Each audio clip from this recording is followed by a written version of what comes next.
Hello, welcome to Rap Life. My name's Angel. I just wanted to say thank you guys so much for the success of this podcast. It has been absolutely unreal to see how much you guys resonate with these stories, and we are officially in 20 countries. Technically 21 because I know of one that doesn't show up on the list for whatever reason, but 20 countries official. I am absolutely stoked for this. This is so cool. I have gotten so many messages from people talking about how cool this person's story is or how much they love that person's story. It's so amazing. So please keep sending messages. I absolutely love hearing about it. I love telling people how you guys resonate with them. So on that note, today the conversation is with my friend Codey, and Codey is bike obsessed. He has multiple bikes. He has had pretty much every kind of bike, I feel like, after our conversation. But he's an absolutely amazing rider, and he is seriously an inspiration to so many people, and he's just one of the nicest guys. So this was a really fun conversation. It was after we went riding in Southern California a couple weeks ago, and it was just so much fun. So we recap our ride a little bit. We talk about the amazing crew that we get to ride with and just have a lot of fun talking dirt bikes, racing, and electric dirt bikes. So stay tuned and let me know what you think. I'll see you next week. You're going to see a little red thing pop up probably. Yeah, it's official. So awesome. Well, welcome to Rap Life. Thanks for having me. Yeah, thanks for coming on, especially after our original plans fell through. That's how it goes sometimes, right? It's just really hard to do an interview around anything that involves dirt bikes because, like, when you're actually physically there, everybody just gets so excited about riding and nobody wants to sit down and do an interview. Yeah, and I'd imagine it's hard too with service and everything, and like you say, equipment. Yeah. Yeah. So I don't really have the best setup for doing it in person yet, but I'm working on it. So hopefully soon it'll be a little bit better. But also, I need to start doing shorter episodes. Well, we'll keep Spending it 2 short then. hours sitting out in the desert is just like Yeah. that's a lot. But Yeah, it's gonna get hot. yeah. It's already getting hot today. Yeah, it was like 85 here today. And I got out of work and I was like, whoa, what happened? Yeah, we were almost at 80 here. So Really? it's right around the corner for Yeah. sure. Yep. I was like, "Oh, I'm gonna have to start training up in the mountain." So, which means I have to get up the mountain first. Yeah, you don't Which have any shade out there either though, huh? Like even if we go in no, the we mountains do. here. Oh, okay. Okay. We do. Our mountains are there's a lot of trees. So, Nice. but I feel like yeah, we just after get this closer to the weekend. sun. Right. Yeah. Yes. After this weekend, the climb out here is gonna feel like nothing. Did you So, go out today at all? no, I was really tired. Technically, Mondays are supposed to be my rest days anyway, so I was like, "I'm gonna actually use it." I usually Good. don't really end up doing something, but today I got out of work late and I was just like, "You know what? I'm just gonna relax and I'm gonna eat and I'm gonna just take my time getting ready," and so I I chilled out today. It's weird. I don't do It's that hard. very often. Yeah, it's Yeah. hard, but it's needed.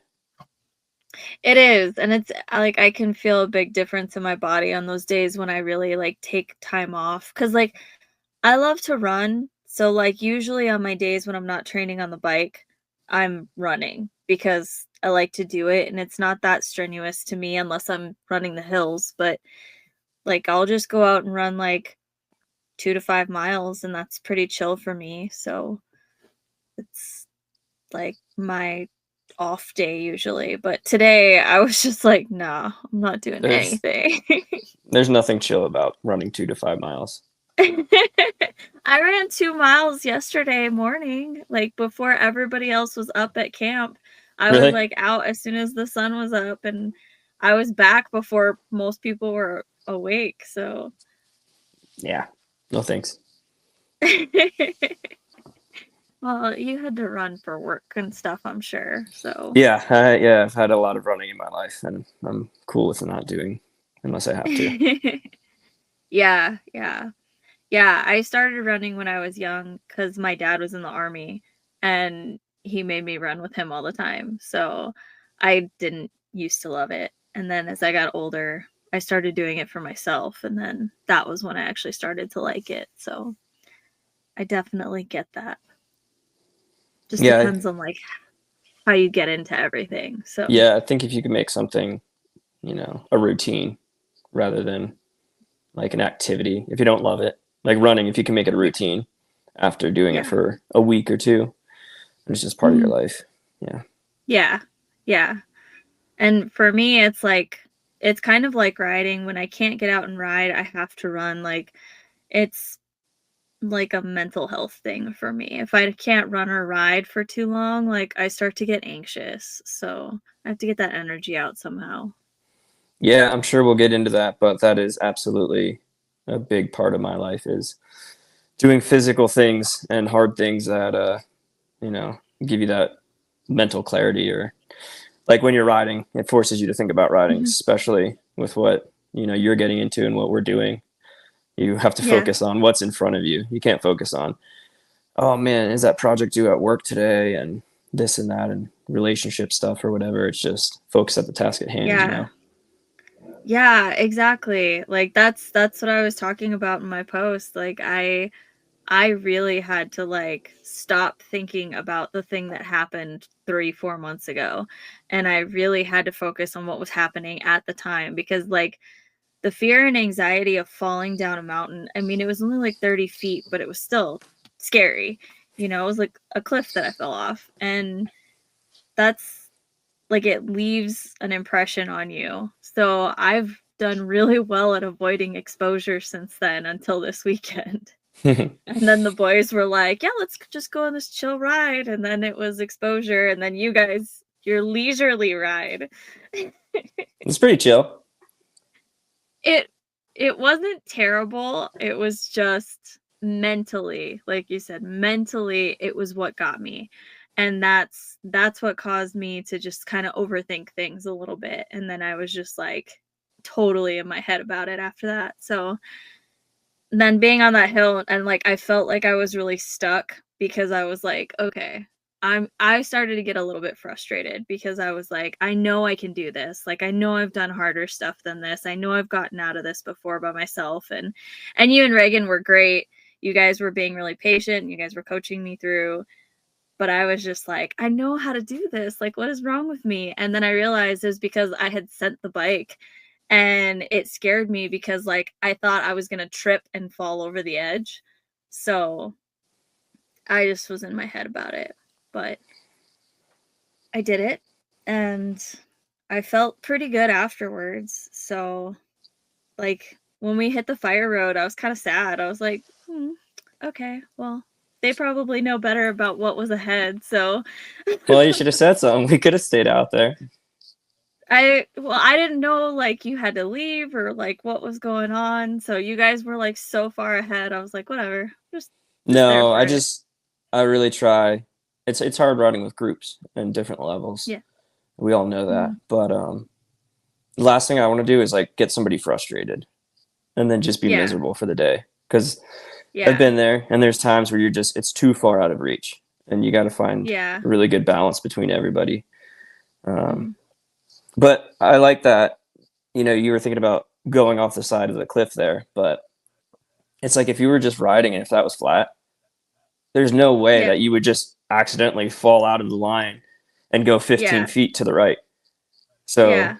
if you're 15 feet from the edge, you're just looking Mhm. at it and it's there, but it's like a mosquito in a light, I guess. It sucks you over there. But realistically, if you could just think, if this was flat, I would stay on this trail. Yeah. Yeah, and that's what I was kind of like. I was like, why am I doing this? Like this doesn't make any sense because that was exactly the thought that I had, was just like if this was flat, it wouldn't be a big deal at all. If there was like more to this mountain and it was like bigger instead of this little tiny ridge that we were going up like right in the beginning, Hmm. um I was like, this wouldn't be an issue at all. It's just because there's a drop. And I was like, but that doesn't, I don't know. I was getting mad at myself because I was like, okay, why are you letting this bother you? Because I'm usually pretty good about getting through things mentally and just being okay with it. But for whatever reason, I just was just like, this is so, I think it's just so big and so wide and open and you can see everything. And so I think it was just overwhelming. But Yeah, yeah, yeah. Overwhelming is a good word because it forces you to, like when you're on that ridge, now you start forgetting about how to work the bike because you're worried about falling off the yeah, side. yeah. So if you can get comfortable with, okay, I know I'm not going to fall off the side, and you start working the bike, and then Mhm. you start going up the hill just like you would if it was a flat area for you to go up. Yeah. And that's like part of that seat time, right? Part of that's like being comfortable enough on the bike. And I'm still getting used to the fact that I've lowered the bike now and I can actually kind of touch the ground versus what I could before. And it makes a really big difference, but I also still have that, oh my god, if I slow down, I'm not going to be able to put a foot down. I'm not going to be able to catch myself. Like I know I'm going to tip over. So I think it was a combination of things um that kinda just really got me in my head, but once we got past that one section that you and Reagan helped me through, I started to feel a little bit better about it, and I was like, "Okay, yeah, I can do this, alright." And And you and did. then we kinda like yeah, like, that's why I said, like, next time, I feel like I can go back and I can, like, clean it. Like, I think I could do it because now I've gotten over that fear, now I've got the good experience. Like, I know I think Reagan said something about, like, you have to trust your skills or something like that, and he's right, like, that's the reason I do all the training, like, on flat ground, that's the reason I do braking drills and clutch drills and stuff like that, like, I'm still working on it, obviously, but, if I can make that stuff second nature, then in those situations like that, I'm not gonna have to think about it as much, and it'll be more muscle memory, so, it's just that was my way of, like, I guess being safe about it, is starting to try and do those drills, so Yeah, and that's everything. Like learn how to walk before you run, right? mhm, yeah, but but it was really cool that you guys had the confidence, in me to take me out there, and to really think that I could do all of that, like, when I started going through that, I was like, "Oh my god, they think I'm a much better rider than I am." Yeah, that's awesome. Yeah, if you start limiting yourself too much, like you'll never get out of your comfort zone either. And before you know it, you'll Mhm. be on the flat ground for 2 years. And, sometimes you got to get out of the comfort zone a little bit. Yeah. Yeah, and you guys were really great about giving me encouragement and, like, kinda pushing me a little bit, but not like in a bad way. It was good. It was really good. So, Yeah. As long as you I had fun. oh, yeah. Oh, yeah, for sure. Even when I was, like, struggling, I was still having fun. Because for me, anytime I'm out on my bike, I'm just, like I'm stupidly happy. Like, Right. even when I'm falling, even when I'm struggling to pick it back up, I'm happy. Like, it's just amazing, and, like, the 2 seconds that I did look around because I was trying to make myself focus on the trail, but, like, when we stopped at the top there for a little bit, you guys are throwing rocks off the side, like, um, Allegedly. I stopped to allegedly, We were doing it in um, a safe manner for anybody wondering. they were small rocks. Yeah. Um, but, like, looking around, like, not very many people get to do that, Not very many people get to see awesome sights like that, and I just think it's the coolest thing, like, dirt bikes bring the best people to me and the coolest experiences, so I love it. Yeah. I mean, you said it right there. Like, I've never been on that trail. And just, we ended up finding it. And I would, venture to say there's probably only a couple, maybe 100 people in the world that have Mhm. been there. It's not like it's Yeah. far away or anywhere hidden. It just happens to be something in a weird spot. Yeah, definitely. Well, it was really awesome So I was just excited that we're gonna get to ride together. Like that was really cool. And then it was epic. Yeah. Absolutely epic. Yeah, I've been fortunate. We got a good group of guys out here in the area, and as Mhm. you've seen it firsthand, like anybody's welcome. Come Yeah. out, have a good attitude, and take care of your stuff. Make sure you Yeah. bring a bike that's going to work, and just have fun. Just keep showing up. Yeah. Yeah, definitely. I can't wait to get back out there and try it again. I'm like, I want to do bigger hill climbs and I want to try more stuff, and like I just had to get out of my head. That was the biggest thing. And I kind of, once I drove out there, I knew that was going to happen. Like I started to see how big everything was and I was like, ooh, this is scary. Yeah, I told you that. But Like that was a place mhm, that I've been there probably, I don't know, 30 times or something, but up until mhm. probably 5 times ago, I'd just pull into that road and I would just like get butterflies in my stomach and I'd be like, "Oh man, there's going to be something that scares me today." Yeah. And it's epically scary, but like Yeah. in a good way. Like I don't know. I don't know, maybe it's the group that I felt comfortable like pushing and like not feeling like I was gonna die, if that makes any sense. It does. Um, Yeah. but yeah, it was definitely scary for me. That was more downhill than I've ever done. Like it was way steeper than anything that I've done. So that was a that was a huge, huge weekend for me for learning. Like there was just so much to it. And that's the aspect that I love the most about all of this is the learning portion. It's like, what did I get out of this? Like, how is this going to help me improve? And even though like a lot of the times people talk about like trail riding isn't really going to make you better, for somebody who doesn't have a lot of seat time, it does. It makes a difference because all of that is super visually intimidating. And just looking at it is just like that, oh my God factor. And so, like I said, that helped me get over it. So, but I can't do that if I'm not trail riding. If I'm just constantly doing drills, that's not going to help. So, Yeah, I think it's good to have balance. It's like everything in life, mhm. but like some people like to take people out and just punish them. I know guys like that personally here, and Yeah. to me, it's not fun. I don't like watching people just be miserable, and Hmm. it's just not fun for me either if I'm just sitting there waiting for everybody. Like I like going Yeah. places where we can all try things. Hmm. If you're not comfortable doing it, then don't do it. We can always find a way around, but just keep everybody Hmm. moving and just finding our own challenges.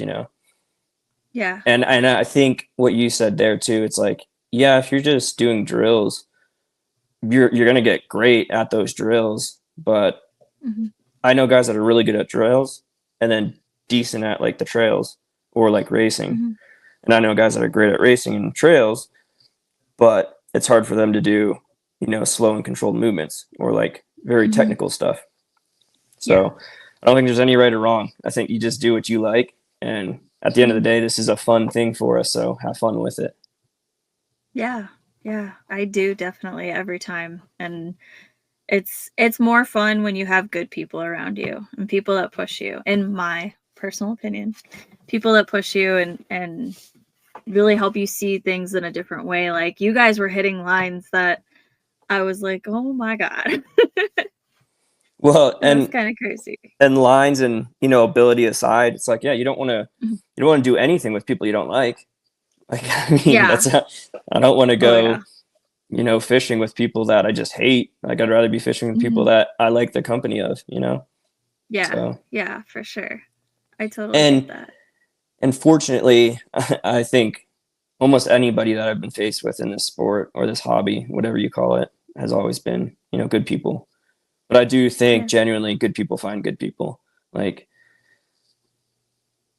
yeah. Yeah. Oh, I agree.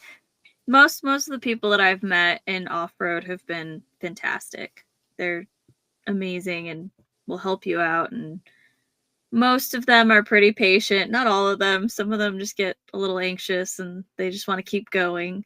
But, everybody's a little bit different. But overall, everybody's been really great, and So Yeah, and don't get me it's kind of wrong, gotten me there's got to be days good. too where it's like, hey, we need to train, or like we have a race Yeah. coming up. So, Yeah. maybe for 2 weeks or something, we might be like, oh man, those guys don't want to ride with me. But it's like, just look Yeah. at it from that perspective. Like, no, it's just a little time to focus right now. Like, we're kind of on a regimen or something. Yeah. Yeah, for sure. Yeah. Yeah, I think that that's also an important thing to talk about because I personally like I've been invited on a lot of rides and there are some people who I haven't ridden with because of that because I'm not any kind of a racer who's like doing something crazy. But there was a ride that I was getting or a race that I was getting ready for last year and I had a lot of beginners asking me to come out with them and I was like I really need to focus on what I'm trying to do and everything that I trained for ended up not being what was in the race, but I was trying. Um it was just like it was kind of hard for me because I don't get to ride with people very much. So the fact that I was saying no to riding with groups to train by myself, um, that kind of sucked. But like you said, sometimes you've got to do that. You got to stick to it. So, Well, what were you training for versus what was the race? um, I was just really like trying to be prepared for. I guess North Dakota has a very, I guess, varied um terrain and where I ended up racing was clay and it rained that night and so I was not prepared for that at all. I was prepared for like dirt and like having traction. So everything that I was doing like all my drills for like getting over logs and stuff and then all of that just went out the window because of the rain and the clay. So and it was like downhill, off camber, switchbacks, down into a log. And I was just like, I don't know what to do with this. So, Yeah. Yeah. I mean, I genuinely ask because it's like, if you're training to get over a log, run up, weather, all that, or those are all variables. But getting over the yeah. log is essentially the same thing. Hmm. How you do it again is going to be different. Whether you hit it hard with just a brunt force, if you zap it, Hmm. if you blip it, like I get all those things are different. But I mean, if you train one log and you train, okay, I'm going to start 3 feet run up. I'm going to start 15-foot run up. I'm going to start Hmm. dead stop with my front tire on the log. Like, Hmm. I feel like there's only so many things you can do, Yeah. and then when the weather's different, it's like you just got to roll with it. Yeah. And see, that's part of the thing is that I'm still so new that that's not really something that I thought about. So when those variables happened, I was kind of taken off guard and I It was just like, overwhelmed you, "Oh, right? okay. Yeah, yeah, Which it was a lot." which goes back to the ridge. All this stuff on Hmm. that ridge is the same thing you would do if it was flat. But Yep. you're just looking at this ridge and you're in your head. You're like, oh no, what if I fall off this cliff? But again, it's Yeah. like you've done all those things. Mhm. So it's just those elements just kind of taking you over. So if you can just Yeah. drill and get really good at those things, and then you're like, Mhm. okay. But I get it. I agree to you 1000% that exposure, whether it be clay, cliffs, um, you have to expose yourself to it. Like if you've never been to Grinding Stone, you go to Grinding Stone. All that stuff is crazy. But Yeah. again, it's like you've probably been up hills that steep or down hills that steep. It's just Mhm. it looks insane, and it's just a slab, which not Mhm. many of us have to train on unless you're out in that area, or Yeah. like us here, Southern California. Like we don't get much weather, so it's usually dusty, rocky, dry, Mhm. loamy. But yeah, you can't expose yourself to the rain. And when it Mhm. happens, it happens. Yeah. That that makes a lot of sense. Why didn't we Yeah. talk before? Just keep showing up. Yeah. Well, and that's the thing is I've really like I've only done like 3 races. Yeah, 3 races. And it was just for me, it was the experience. It was to see what it's like. I did a hare scramble. I did an enduro. It was called a schmedium enduro because it Mm-hmm. wasn't quite hard enduro, but it wasn't easy. Um, so like I've done those, and now I've done like one of each or whatever. So, and then I'm doing another hare scramble in a couple weeks. So we'll see how it's different. I did a GP in Texas, like, so I'm just trying to see different things, and like you said, it's about the exposure, because I feel like it's going to make me a little bit more well-rounded, because like I feel like it helps me prepare, so it might not make any sense to anybody else but just to me. No, it absolutely does. Like I try and get out into the sprint enduros and I'm trying to do more different things. Like hard Mhm. enduro is one of my favorite things to do, but at the end of the day, I just want to be on a dirt bike. And Yeah. those local races are easier to get to. There's more of them. And Mhm. if you take a great sprint enduro guy, he'll probably kick my butt some of the hard enduro stuff. Like they're just doing it all the time and just getting Mhm. reps and getting out there. But before we get too far along, I was going to ask too, or kind of talk about, we mentioned it a little bit earlier, but like Mhm. you were talking about it with when you were training and kind of telling the beginner riders like, hey, I want to focus a little bit more. I want to train. Sorry, I'm not going to Mhm. ride with you. But that's what I said too in the beginning of this conversation was like, there's people who want to take guys out or girls out and just punish them. And to Mhm. me, like that's no fun. Like I don't know why people get off on that. But Yeah. I think it goes both ways. Like if you are going to be that type of person and say, hey, we're going to take a group of 15 people out and we're going to start in the hardest canyon and just watch them. We're going to start with 15, but we'll end the ride with 3. And I don't know. Sometimes that's cool, but again, to me, I'm not that person. If I start with 15, Mhm. maybe I'll end with 10 just because 5 people were like, hey, this just isn't for us.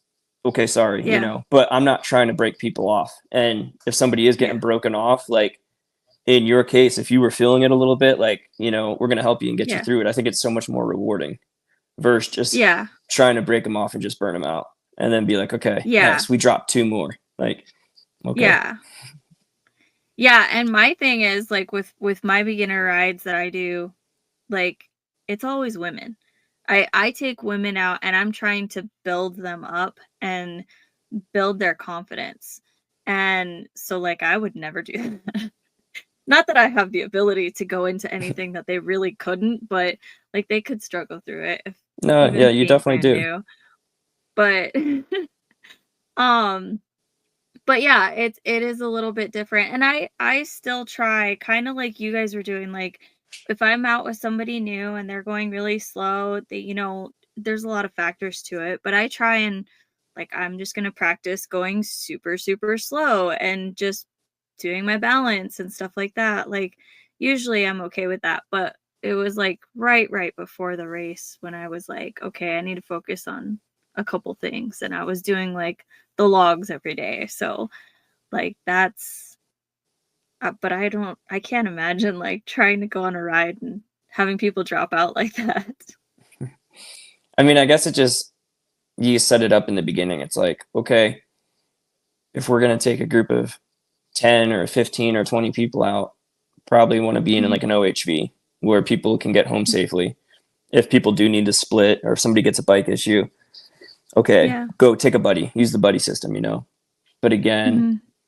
our trails out here, I mean, I guess every trail anywhere is designed where you can't really just break off and go back a nice, easy way. Mhm. So, so just going into it knowing like who are we riding with and Mhm. what's the agenda. And Yeah. at the end of the day, for me, it's have a good time. Yeah. But like I And said, there will be those days where, hey, we need to focus. And mhm. then it's probably just going to Mhm. be me and like 2 other guys who I know that can push. And we'll keep it Yeah. pretty secluded.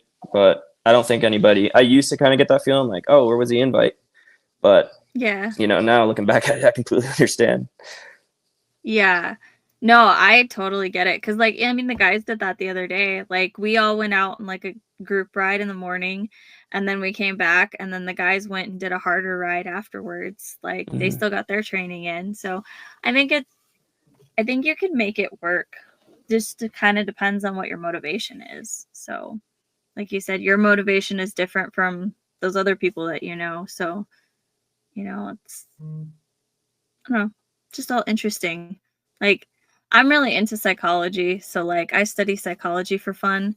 So, I always think it's really interesting to see, like, how two people look at something and they see it completely different. Like, that's part of the reason why I like talking to people like this, because it's just like, I don't know your experiences. So it's really interesting. And now this is actually a really good segue. I would like to know how you got started in riding, because, like, your story is probably very different from mine. Yeah, so I was fortunate to grow up on a family farm in Pennsylvania. And we had a good chunk of land. And I don't know why my dad didn't ride. I don't have relatives that ride or anything. We had four-wheelers and stuff, snowmobiles, jet skis. So like motorsports, but never like racing or anything. But whatever. I don't know why, but maybe I asked my dad or something. But I was young, probably like 5 or 7. And my dad got me a PW80. And I would just ride that around the farm. And then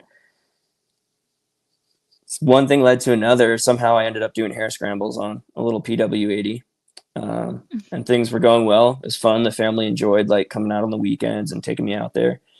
Then I got an XR80, kept doing that, kind of the farm riding and then hair scrambles. I got into a CR80. So now the bikes are getting bigger, more motocross style.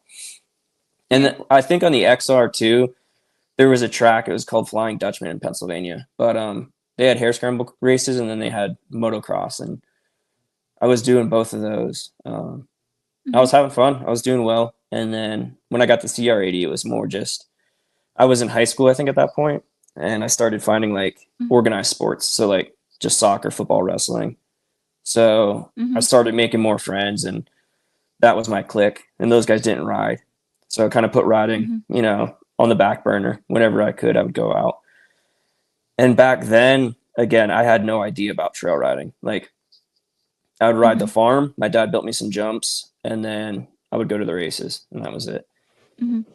And then I worked up to a CR F250, and I was in high school, but I was probably only using that bike maybe once a month, maybe in Pennsylvania too. So you only get a couple months to ride. But there was a point where it was just like I fell off, not of the bike or anything. I've done that plenty of times, but like I just stopped riding. Like it just wasn't interesting to me or whatever. And I was just focused on sports. Then I went into college and I wasn't riding at all. I got a street bike. There was just something about me. Like I loved bicycles and stuff. There was just something about that feeling. Like I would only get it snowboarding and dirt biking, like talking about kind of just clearing my head.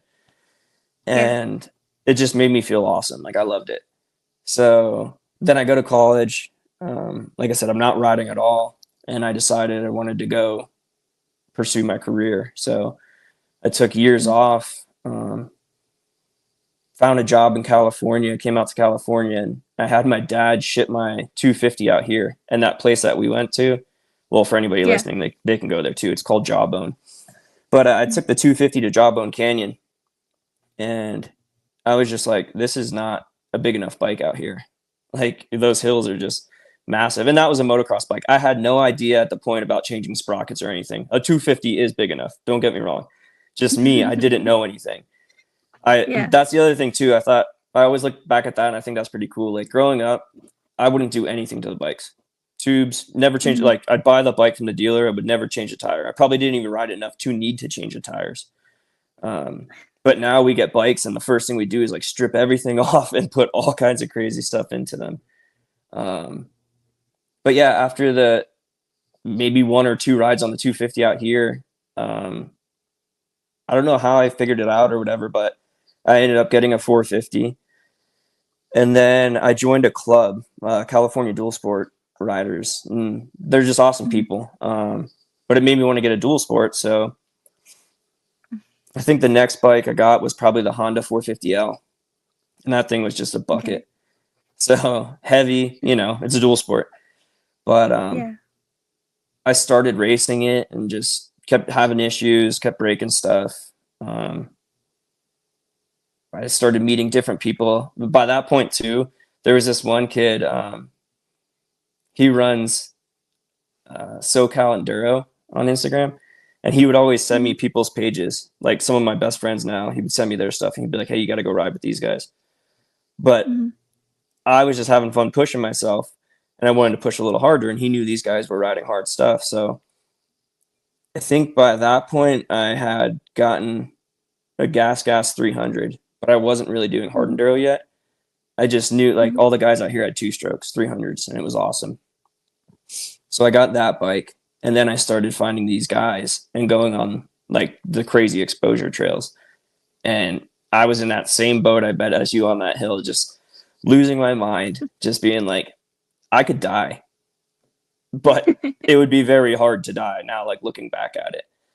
And I just kept showing up and having more fun. And we would get further and further. I'd find different guys that would push me harder and harder. And it was Mhm. miserable. Like I'd go out and I remember just being the worst guy in the bunch. And I just kept trying. And I guess I had good guys because, again, nobody left me behind. You know, I would be far back, but they would wait. I'd catch up. They'd take off. And, you know, they're Yeah. feeling good. They're not even tired or burning. I'm dead. Like, bike's probably overheating. Forearms are cramping, back's cramping.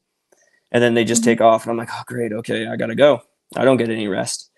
We've all been there, I'm Mhm. sure. But that was the gas times, and then I started racing, finding hard enduro as a sport, meeting some more Mhm. guys that are big into it that you know, and since then I've just been hooked. Now I'm like, oh, okay, the things you can do on a dirt bike are amazing. When I first came out here too, when I say out here, I moved from Pennsylvania to California. So when I first came to California, I was not doing the dirt biking thing. I bought a 4Runner, Mhm.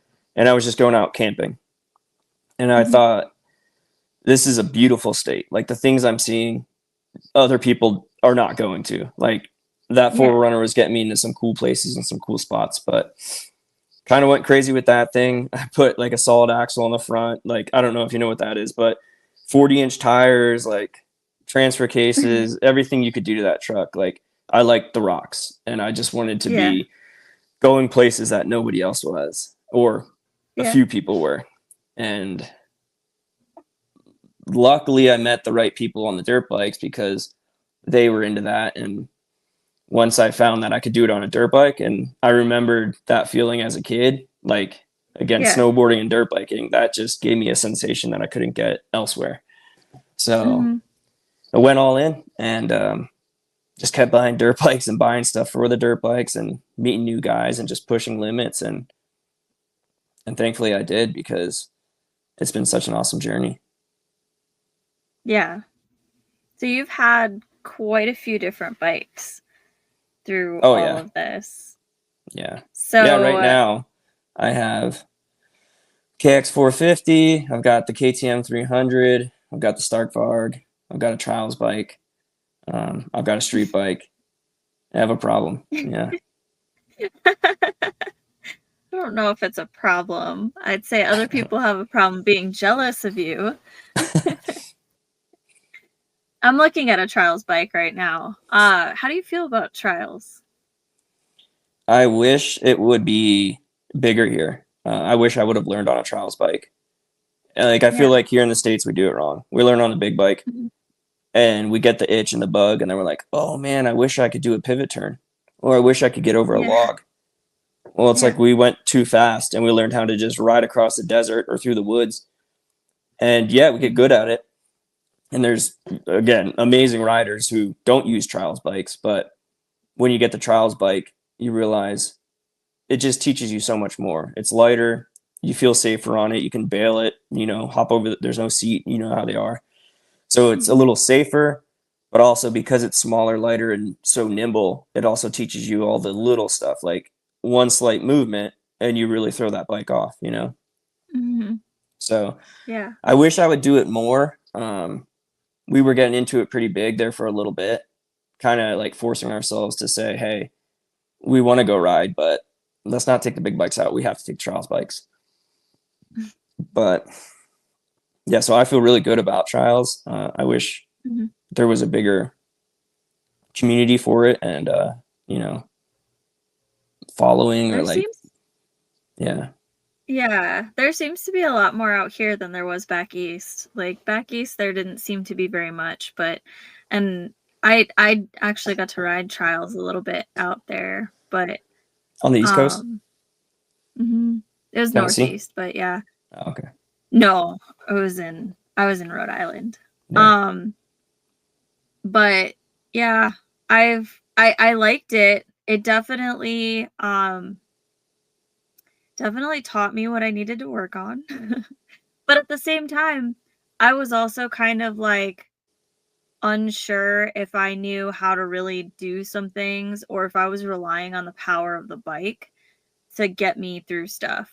And so I was on like a little 125 Sherco and like I was able to do everything I needed to do. And I was like, oh, okay, cool. Like, so that means that I actually know what I'm doing as opposed to just, like I said, relying on the power of the bike, which is what I was afraid of. I was like, I had this thing in my head at that time where it was just like this little voice was constantly telling me that I was like cheating or something. So you're saying you And went from the big bike to the Sherco 125, yeah, to the and trials bike. it confirmed that you could do all this stuff. Mhm. See, that's Yeah. that's what I agree. And playing devil's advocate to that is like, but if you're doing it with bad habits, you can get Mhm. away with it on the trials bike. Mhm. Whereas See, if I you had learn on the people trials who bike and yeah, then you yeah, that's transfer those skills into the big bike, mhm. I mean, this is just my assumption. I don't know anything about anything here. I just do what works for me. But like, Yeah. I look at the top trials guys, and what they can do on a big Mhm. bike is insane. You know? Mhm. Yeah. Yeah, I mean, I've met a lot of people from overseas who did trials first and then moved over to the big bikes and they've been encouraging me to get a trials bike. So that's why I've been looking into it. My roommate up until recently, he had a trials bike and he's just like, "You've got to get one. You've got to get one." So, That's all the trials um bike guys saying that because they don't have people to ride with. If you can have one bike and only one bike, I would say get a big bike because you can do more with it, yeah. right? You can go on longer rides, you can do the trail rides. But if Mhm. you want to get as good as you could possibly get and you can only get one bike, Mhm. I would say probably get a trials bike. Yeah. No, I mean, I already have my big bike, but my Hmm. my thing that was holding me back from getting a trials bike before is that I was on the road.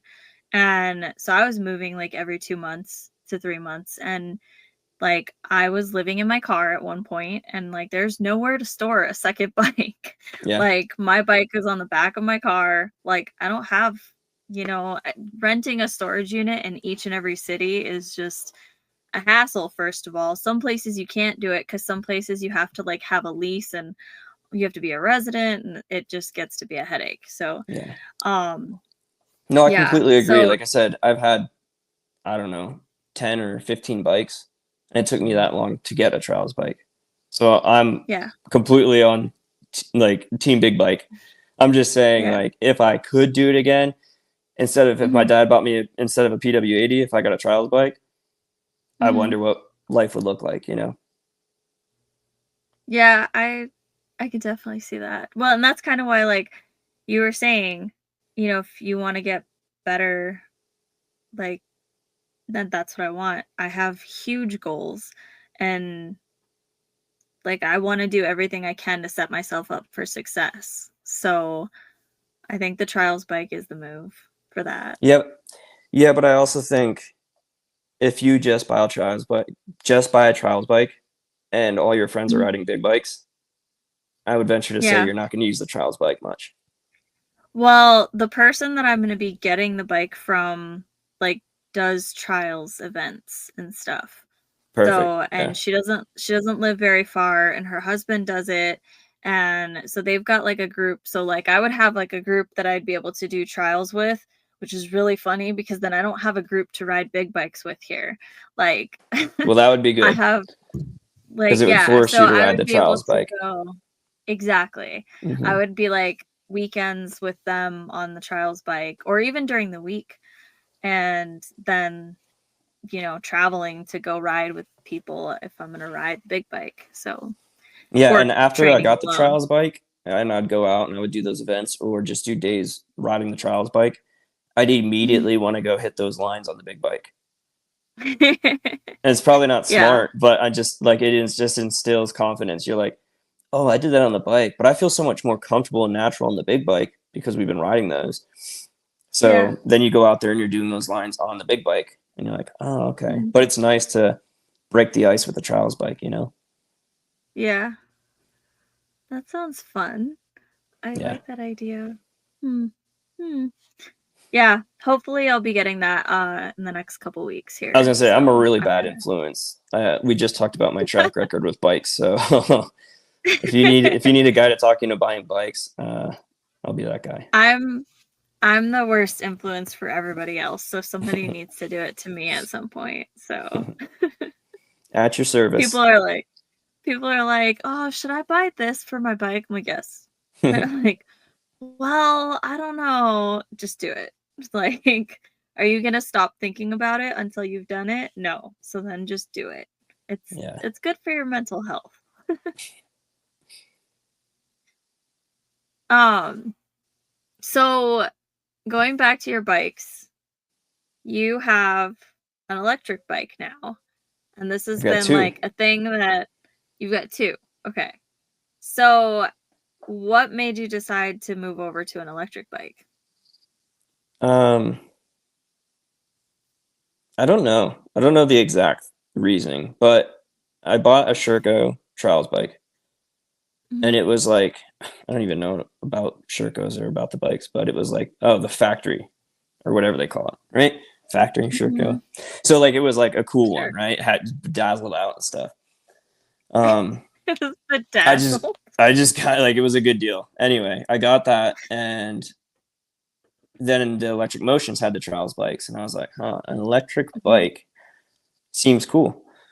And I was Mhm. like, if I'm doing trials, a lot of the times I want to just ride it at my house. And I live in Southern California, so there's neighbors everywhere. Mhm. So I was like, I could ride more with an electric bike and not bother anybody. They would never know. Mhm. So I got that electric trials bike. I sold my trials bike to a buddy. I went and got the electric one. And then Mhm. Stark Vargs were already out by that point. But Mhm. I didn't really have the itch or the urge to get one.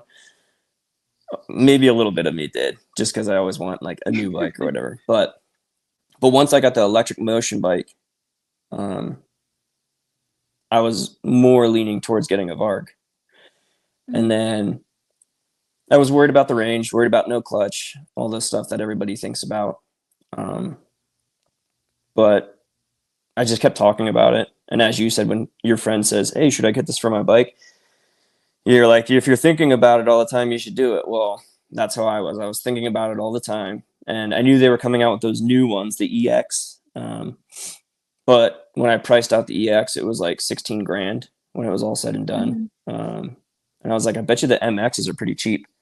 So Mhm. started looking at MXs, and this is recently, but I was able to get one at a local dealer for whatever, I'll say the price, but 10.5. And Mhm. I was like, okay, this 10.5 versus 16 for the new one, which supposedly has a better battery and everything. At least I'll know if I like this before I Yeah. invest into that one. And I figure I flip this one, but the way I am with bikes, there's not too many people who want to buy my secondhand bikes. But yeah, I got the Varg and kind of fell in love. Like it was awesome. Same concept. I can just ride local places that I would feel a little more hesitant on the big bike. I'm not. I mean, I ride it in Mhm. my yard, but it still is a big bike to Mhm. do that. It kicks up a lot of dust and everything.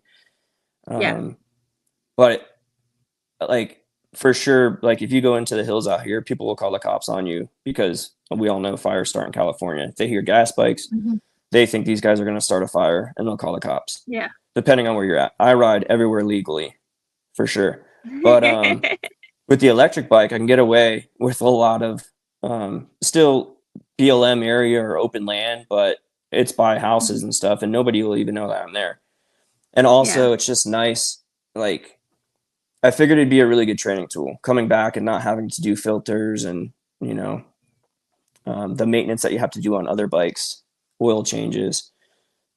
And sure enough, yeah, it's been like that. Like since I bought that bike, I'd go out 3 times a week versus when I had my gas bikes, I'd be going out once a week. Maybe I'd get lucky and go out, both days on the weekend, but I Mm-hmm. could just break it up. I could go out. I know that battery is short, but it's just for me to do motos or train certain skills. And I only need it for 30 minutes. Like Mm-hmm. even when I'm on the gas bikes, I'm fine with going out for an hour or 2 hours and just smoking myself, finishing and Yeah. going home. Like I don't need to be out there for 4 hours, 5 hours. Like it's nice every once in a Mm-hmm. while, but it's not really my style of riding. Mm-hmm. So the Varg, yeah, I got the MX version, 18-inch wheel, handbrake on the handlebars, and it's just been cool. It's been everything I thought it would be. It is exactly Mm-hmm. that, like the good and the bad. Okay. Interesting. Yeah. What made you decide to ride that in hard enduro? Any bike I get, I feel like I'm gonna do hard enduro just because it's fun. Like that's what I like and I gear Mm-hmm. towards. Um, and I guess hard enduro, it's like different to anybody who you're asking. Hard enduro to me is one thing versus a top athlete's another thing. Or a Mm-hmm. new rider. Hard enduro is completely different. But to me, like even now that I go out on the 300, I know my trails or the areas, so I can take the 4-stroke out there and do okay. I'm not going to do as good on the 300 Mm-hmm. as I would on the 300 rather. But when I got the Stark, that's all I wanted to do, and I knew that up front. So it was just natural to me to go do hard enduro on that bike. Um, Once I started doing it, I was like, this is honestly the best bike, feeling wise, that I've ever owned, and I've owned a good amount. But it's so slim, it's nimble, it rides, and I can move it around like a 300. But I'm always like more of a 4-stroke guy. I just think it sounds better. It just is fun. Like I know I can't do the things I can do on my 300 than I can on Mm-hmm. the 450, but the 450 just puts a bigger smile on my face. Like there's just something about it. But with the Varg, it's like somewhere in between. It almost rides like a Yeah. 4-stroke, but yet it's usable like a 300. So it's Okay. a really nice in between for me. Yeah. Interesting. So nothing really made I me guess, want to do hard enduro on it, nor did I get it yeah. to specifically be like, I'm only going to do hard To enduro be on this that bike. guy. Yeah, I just was like, this seems good for the style of riding I do, short little motos, Mm-hmm. go out, train by myself. And Mm-hmm. yeah, and then it just so happens to be the things I do lean more towards a hard enduro style of riding. Okay. Cool. What did what was the race like on it? Was it different than being on a gas bike? Yeah, so pros and cons to everything, but I got the Varg probably like 2 weeks before that race. I don't know. I guess I got it right around Christmas as a little present to myself. Santa brought me a Stark Varg. And so I guess it was maybe almost a month because Hammers is at the end of January. So Mhm. I had time to get out and like my main focus was, will this work at King of the Motos? And when I say will it work, I mean like range wise. Of course, the bike Yeah. too. I had no idea what it was because on my electric motion I have a clutch. So the Trials bike has a Mhm. clutch. The Varg does not. But I opted for the Yeah. handbrake for that reason because I figured a handbrake I could modulate my wheel spin. So with a Okay. clutch, if you pull it in, of course it's free spinning. You're loading your flywheel. Your wheel is just turned without the engine, like your Mhm. power. With the Varg, it's a rear brake. So it's kind of doing the opposite. Instead of free spinning, you're actually slowing it down. But I noticed that when I'm Mhm. going up hills or anything, I can just feather that rear brake almost like I'm feathering a clutch. Or when I have the front end up, I can modulate my rear brake like I have a clutch. Mhm. It translated very naturally for me. I'll Okay. always say for me because everybody's gonna be different. But my main focus once I got the Varg, was, okay, what am I going to break on this bike? So luckily the front end is basically a KTM. So I was able to pull off all the crosslink stuff and put it on this bike. There's this one case, the main case that holds like the main gear and oil. And that thing is just, it sticks out really bad. It's a poor design, but they didn't design this thing for hard enduro. It's the MX bike. I found a company in the UK, Race Torques, and they make billet stuff. So I got a billet cover for that. But even doing my little motos at my place, I hit the billet case so hard that it shears the bolts inside because Stark probably makes everything as light as they could. But trial and error, you know, this is me figuring stuff out a few weeks before King of the Motos. Figured why not. So the other thing I did is I made a lap that was a mile long at my house. Not my house, but my area. And I would go out and I would just run one lap is a mile. And I would just go and go and go and see how many miles am I getting per battery life. So I knew the prologue for King of the Motos. I knew ahead of time that it was going to be 11 miles for the first lap, 11.3 miles for the second lap. And I knew that when I finished the first lap, I'd be right around 50%. So I came back at King of the Motos and I was at 48%. One thing to say is I bought a generator. It's an electric, it's more like a battery pack. It's got, I could just charge that bike faster off of this and I didn't have to run a generator. So I came into the pits after the first lap. I charged up to, I think, 53%, and then I went back out. But I shot myself in the foot because I didn't push that bike that hard to get the battery that hot for that long. And clearly when a battery gets hot, it's going to deplete faster. So the second lap, there's this one sand hill right before checkpoint 4, and I was cruising and I got a little map selector switch up on the bars. And remind me, I'll come back to talk about power settings. But anyway, I go to my other map and I just felt my front tire like wash out. And I was like, that doesn't feel like, didn't feel right. So then I tried to put the bike back into a different map or whatever. And I was like, I know what's going on. So I pulled my little phone out because the Varg has that phone. And I'm like, dead. It was just dead, 0%. I was like, well, this is a really bad spot to have a dead battery. But I knew what I was getting into, so it's all part of it. So I didn't have my phone on me. I just figured I'm not going to take it because I'm racing. And luckily, one of our friends that Mitch, went by, and I told him, and he tossed me his phone. So I was able to get our guys on the call. Somebody brought my truck out. I was able to charge my battery up to like 4. I had to get the bike out of that spot, so I just waited around for like an hour and a half. And then finally the truck comes out, charge up to 4%. I go back to the track, it dies again. So I had to push it across and timed out at checkpoint 4. But that was cool. That was day 1. And then day 2, I knew the mileage for the laps. I think it was, I'd have to remember now, but I knew going into it, it was like 8, 9. And then I want to say like 2 11s. So lap 1, I came back and I had like 60%. But after knowing what I went through the day before, I was like, I'm going to be cautious and just overcharge. Pulled off. I charged up to probably like 80%, went back out. After lap 2, again, the battery got hot. So when I came back from lap 2, I think I was down to like 40% or something.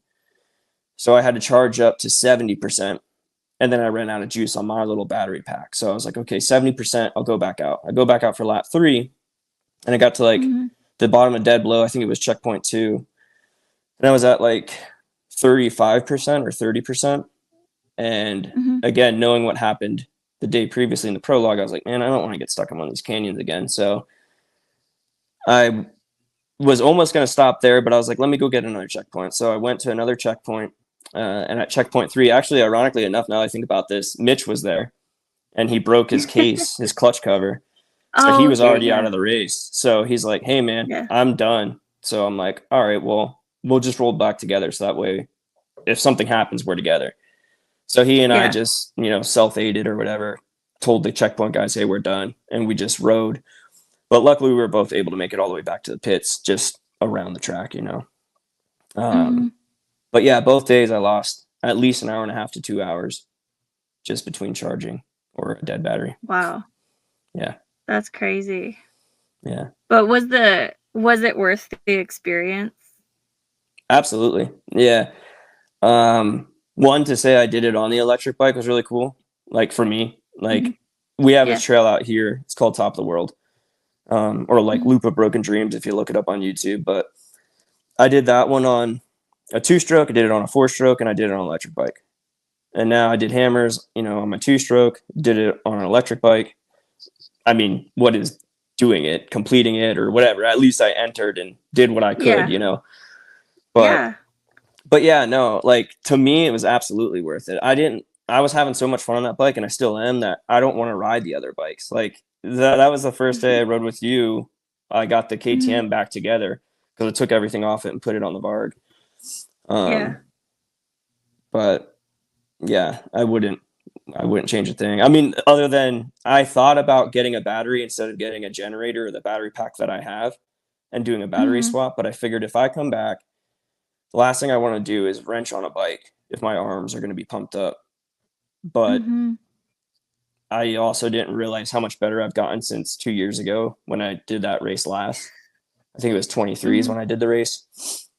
Um, so I felt fine. Like body wise, I felt fine. It was just bike Yeah. wise, I was limited. But if I had my KTM, my body would have been shot because I would have been pushing, you know, that much harder for without Yeah. having to take the brakes to charge and stuff.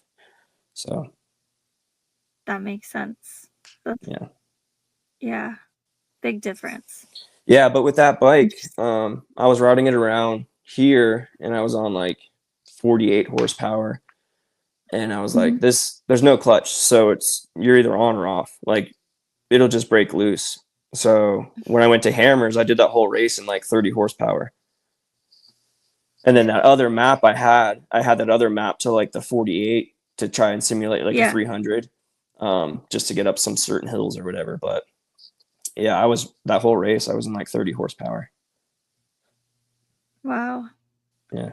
That's I still can't believe you did that. I guess the whole concept of hard enduro on an e-bike is new to a lot of people, and there's a lot of people who are like, no, it shouldn't be done or it couldn't be done. But it's cool to see. I saw it the first time at TKO, which is debatable how hard that is, depending on who you ask. So did they have Um, a specific race for Emoto? there was a class for it, yeah. A class, It but was the you said, same course. It was the same course, but it was just that they had a class, and that was like the first time, I but guess. TKO is very hard, is it not? Like it's a full on hard enduro race. So that's what the debatable part is. So I say yes. It's a hard enduro. It's on the US hard enduro. It's on the world circuit every couple years, but a lot of the people who I've talked to say that TKO is more like a hair scramble and that it's like just super fast paced and not that hard. Not the videos I So saw, but I think it's a hard enduro. But I asked I that agree. because I I, that was another reason why I bought this bike, because I thought, Mhm. like I was talking to Justin, the guy at King of the, he sets it all up. I Mhm. was like talking to him about stuff, and I was in fear that they have an e-moto class, but it's going to be Mhm. some kind of just like hair scramble or like a prologue race, not actually the hard enduro. He's like, no, it's the same course. Yeah. It's just a separate Yeah. class. I was like, oh, sign me up. Let's go. Yeah. So Yeah. yeah, once I knew that it was going to be the actual race, then I was more willing to invest and actually try. And then once I got the bike, Yeah. then it became this thing of, okay, now I have this bike. Now I want to show people my perspective of it. Like, this is what I'm Mhm. going through. These are the ups and downs, or, you know, whatever, Yeah. specifically kind of orienting towards hard enduro on this bike. But Yeah. Yeah. when you say electric bike or like an e-moto, like these bikes aren't even like they're so good. Like it's not like I don't know. I can't really speak because I don't know anything about other e-bikes, but like a Suron or something, I would feel like, yeah, those are e-bikes. Like the Stark Varg, it's the dirt bike. Like Yeah. some people knock it and say, "Oh, it's whatever, keep them off the trails." Like those things suck, but dude, they're good. Like, and the way they design the bike is far superior to any other bike I've ever owned. Like when you do the chain adjustment tabs, they're both right hand thread. It's not one's right, one's left. Like all the bolts and everything are just tucked in nice. Like my KTM, it's a hard enduro bike, right? A 2024 KTM 300 XCW. Hmm. Well, I've sheared at least 3 of those axle nuts, and because they've gotten so bad, I had to buy a new axle. And it's like if you're going to design a bike for hard enduro, you can't even make like the older TPIs, the 23s or 24s TPIs have, at least a cover around the axle threads, where the new bikes, it just threads on. So just little stuff where it's like maybe they're doing so good that they neglect certain things now. But Hmm. yeah, the Stark Varg, for being an MX bike and not geared towards hard enduro at all, the way they designed Hmm. it, there are some bad issues that you have to be cognizant about, like that cover. But Hmm. everything on it is just so good. The bike's so slim, and it's designed awesome. And the weight like is not an issue at all. I've heard that they're heavier. I haven't actually looked at the numbers, but I've also heard that when you put fluids in a 450 or a 300, that they're Hmm. heavier. I can only say what the bike feels like, and it does not feel heavier than any other bike I had. So it's cool. That's good to know. Yeah. There's a lot of people who say that women should be riding those bikes because they are smaller, they're more nimble, things like that. And there's a lot of controversy, in my opinion, on that. But a lot of people say that women can't ride clutch, so that's why they should be on those bikes. Um, Yeah, I'm not sure who those people so are, but those are probably the people who say funny oh, things in comments. Like, there's a lot of them. Yeah, there's people who've said it to me several times, and I'm like, and that was always the thing. They're like, "Well, you don't know how to use a clutch." Like, this is right when I started riding this bike. So, like at the beginning of last year. Um, and I was like, What are you talking about? Like, I feel yeah, like because I if you know how ride to a bike use a without a clutch. Like, I clutch, understand." let's just say I don't know how to use a clutch. If I rode a bike Mhm. without a clutch, well, then I would never know how to ride a bike with a clutch. Like that doesn't make Yeah. any sense. So you would want a bike with a clutch Well, to learn how to ride a bike with a clutch. yeah, and I was like, I'm working on learning it. Like, that was like my goal, and they were just like, no, like you're never gonna get good, so like you should just, if you get one of those bikes, then it'll be better for you, because then you'll actually maybe kind of be okay on out on the trails. And it was just like this whole like derogatory thing. Yeah, I was gonna And say, well, whoever so, those people are, you should probably not talk to them. oh, I don't talk to them anymore. Yeah, But but it was this thing that like multiple people were telling me at this point, and I was just like, so in my head, like, because it was being so talked down, like those bikes were just like not on my radar at all. And then flash forward to TKO, and all of a sudden it's a class, and it's like that's when it started to get my attention. And then there's like all these other things happening in the background of the world, um in regards to these bikes, and improvements that were coming and things like that. um I just think it's really cool. I know they're really controversial and a lot of people don't like them, but I think, it's just like with anything else. It's new, so people don't like it, but it's got its place. So I think it's really cool that you talk about it. yeah, it's not a good bike for a lot of people. Like again, if you could own one bike, you'd have to be a very specific person to have this bike as your only bike. Yeah. It's limited, and it's going to limit you. But for me, it's awesome and it works well, and I love it. It's my favorite bike. If that Yeah. bike had the range of my other bikes, I would sell all the other bikes. Would you really though? Absolutely. Yeah, 100%. Interesting. Yeah. Huh. Okay. Yeah, Very but there's days where interesting. I want to go out to, um, let's just say a disclosed area, and it's very sandy and very hilly, and you need Mhm. you need the range. So Like I took this bike out there, I took that bike out there, and I think I got like 23 miles on it. So now, granted, that's going up hills, so I don't know how the wheel speed is tracking mileage, because if your wheel's spinning the whole time versus if you're just tracking and not spinning at all, maybe I went 50 miles, but I was spinning for 25 of those miles going in sandy hills and up washes and stuff. So I'm not sure how that breaks down, but my riding style, my ride got me 23 miles. So it is what it is. But again, now if I take the gas bike out, if I take the 300 out for a good hard enduro session, I'm not going to do more than probably 30 miles. So. Yeah, that's a lot of hard enduro. Yeah, it's usually like 15 miles maybe is what we do, but the issue with that is a lot of it is cross sections or getting to certain canyons or doing certain things, so that's where, if you could park and just have the trail right there, which is the style I do now, is I go to my hills or my mountains and I made these loops that I can park right at the bottom of them, because nobody says anything because it's an electric bike and they don't even hear me, so I can get good training in. But slightly different than taking your 450 out. Yeah. But yeah, so what made you decide? My favorite bike. What made you decide to bring the 450 out the other day or yesterday? It's just yesterday. Yeah. Well, no. Yesterday I had the 300. Oh, sorry. Yes. Correct. Sorry. I'm just saying numbers now because we've been talking about it. What made you bring that over the Stark? Honestly, because I took even my handlebar. I have the Mako 360 on that KTM. I did, but I put it on the Varg. And I finally put handlebars back on the KTM, and it's just been sitting there for too long. And I was like, I'll take this bike out. It was the only reason.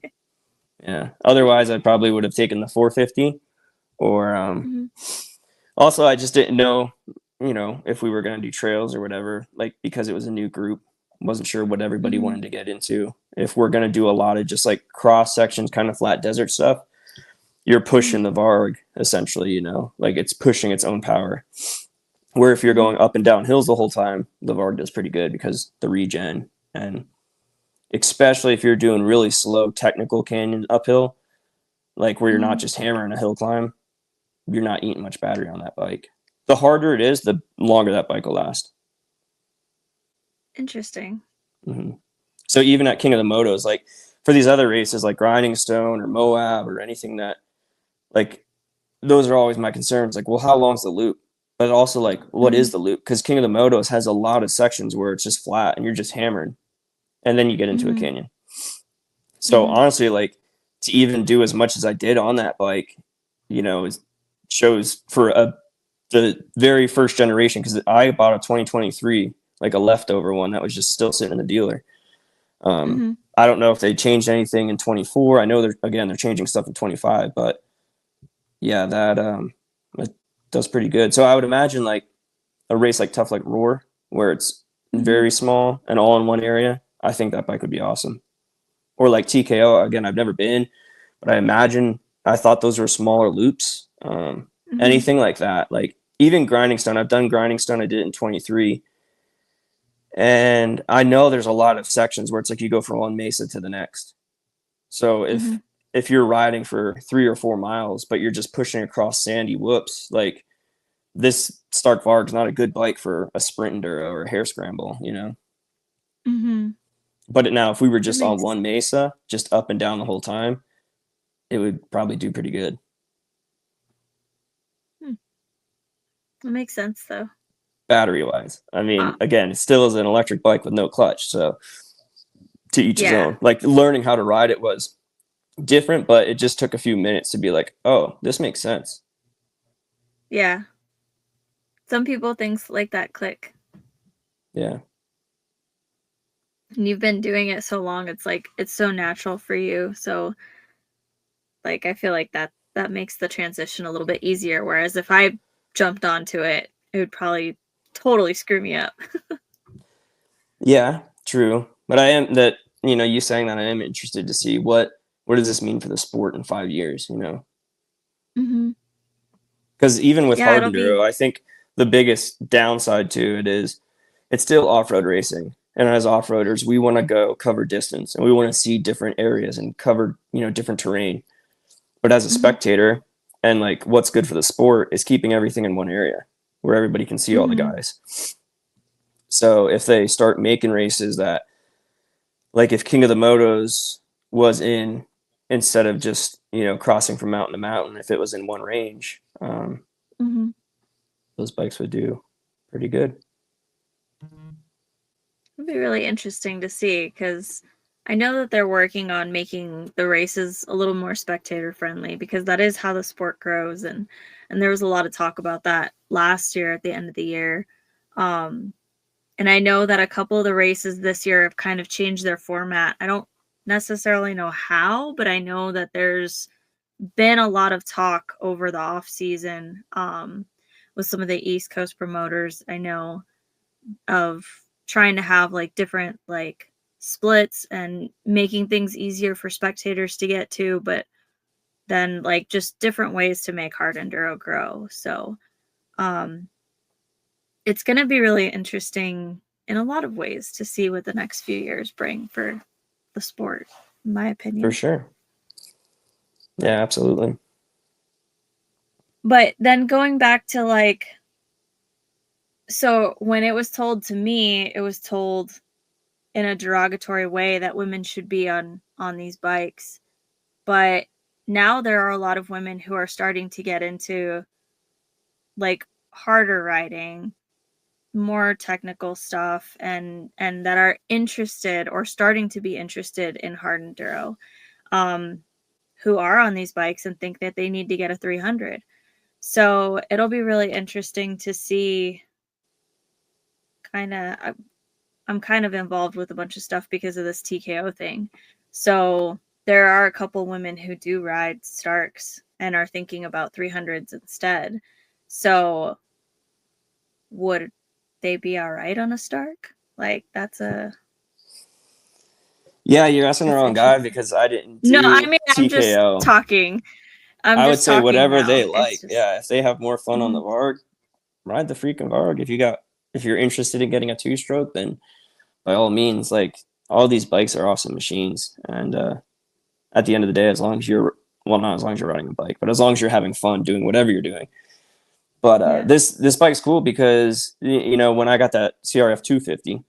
Now, granted, Mhm. if you're a 15-year-old kid getting a 250, you could buy a Varg and you could just play with the mapping Mhm. instead of buying a 450 or a 300.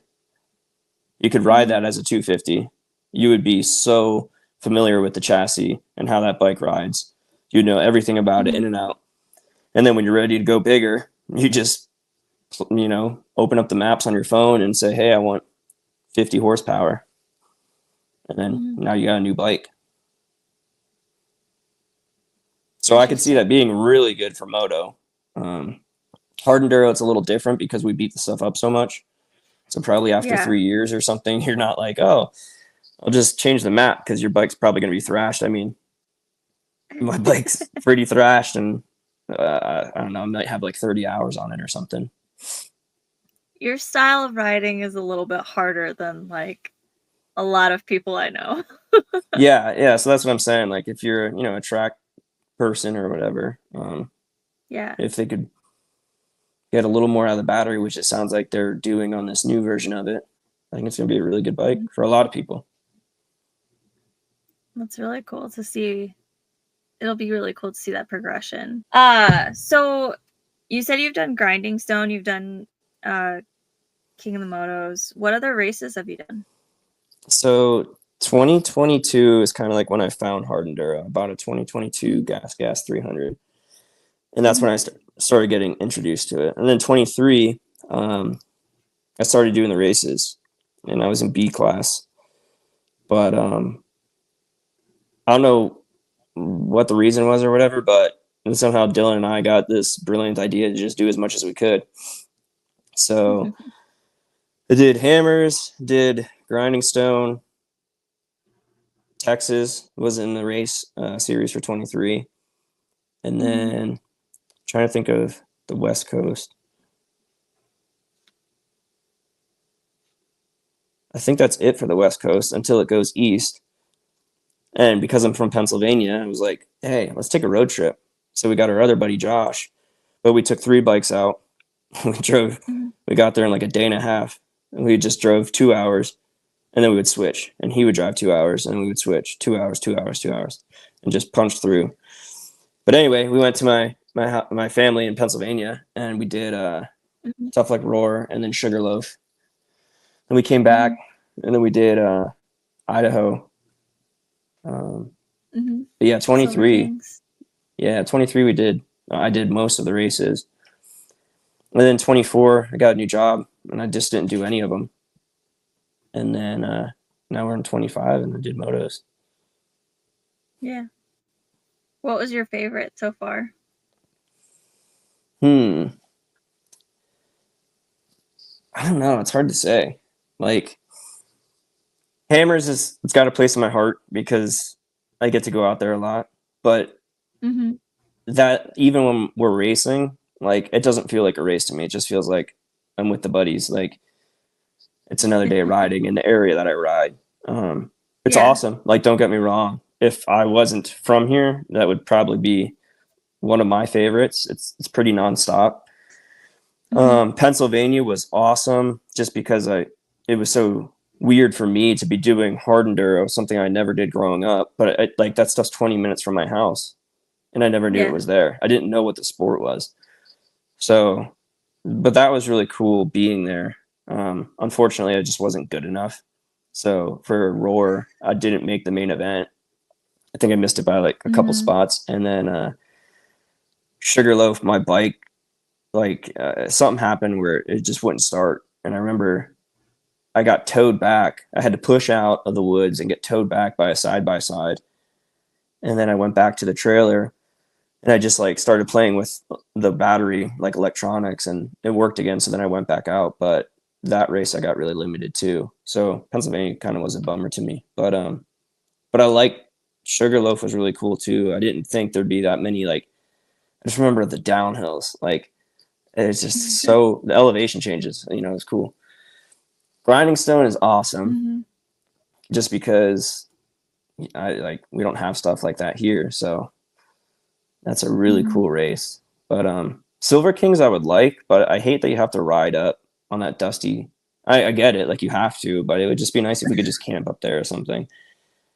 But my issue at the end of the day is just these races are so damn expensive. And I know like there's no other sport or no other like modality to the sport that has to do what they do. So I get why they are expensive, but it doesn't change that they are expensive. So like you and I talked about it a little bit, but for me being an amateur, that's not really where am I going to go with it? It's just money after money, and we're just out there. I want to be competitive. I want to do the best at anything I do. So I try and I push and I train, and you just keep breaking stuff, and you got to go to work the next day, and it all adds up. But yeah, I wish I could just teleport and have a bike there and do the races. but yeah, sorry, long story, boring.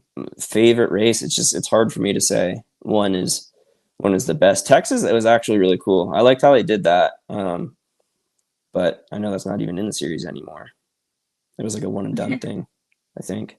Yeah, I think they were supposed to be in it last year, and then they canceled it like right before it. And I have no idea why. But yeah, I didn't see a Texas one. Yeah. Yeah, that was last year. I don't know. It's been a long year. I've been in a lot of different places. So. Yeah. I will say I think they're doing a really good job now. Excuse me. I think 24 into 23, 24 into 25. I think they realize, hey, we have a lot of amateurs, and the amateurs want to ride. So I think they're doing a really good job with giving them, the rides that they deserve because they're paying a certain amount for these races. But yet still capitalizing on like the first day, all the amateurs get a ton of riding, but the top guys get to go do like a prologue in the street, or like Mm-hmm. something additional. And then, Yeah. the next day it's just the top guys, and then the amateurs Mm-hmm. get to watch them. And I think they're doing a good job at that. And I know in 23 seemed like people were complaining about that, like we're spending all this money and then you go out and the courses are too hard or something, and these guys don't get, Yeah. the riding that they're showing up to do. So, Yeah. but man, that's not a job that I would ever want, is designing a course, because how do you, like, just take 10 people on a trail ride and try and make everybody Mm-hmm. happy? Yeah. Now imagine collecting Yeah. $500 from each of those people and having 500 people and trying to make everybody happy. It's not going to work. It's not Well, impossible. and I think the fact that the US Hard Enduro crew, like, they work so hard and they Yeah. have to coordinate everything with all of those different promoters, because Yeah. each venue is a different person. For anyone Yeah. that doesn't know, it's like, it's not like one guy runs 3 or 4 of these races, so we got to get him on board with how we want to do things. It's, what is it, 10 premieres or something like that they have to get everybody and just like individually work with them. And that's Yeah. crazy. And And then that doesn't even without count all them, the other races. And yeah. yeah, like, thankfully we have the team we do, because without them, like, and they're all just awesome people. Like, Yeah. anybody can go talk and approach Matt or Josh, or, even just the Yeah. media that they do. Like, all those people are so awesome. Ryan, Jenny, like, it's cool people doing cool things for cool people. Mhm. Yeah. Yeah. I love it. I met that crew last year in April, and just some of the nicest people. And I was going through a hard time in life, and they were just so fantastic, and they remembered me. And that was amazing, because like I saw them a month later in Pennsylvania, and like every single one of them remembered my name, which is not something that happens very often for me. Um I go by Angel, but that's not my real name, because people never remembered my name. People remember Angel because it's easy.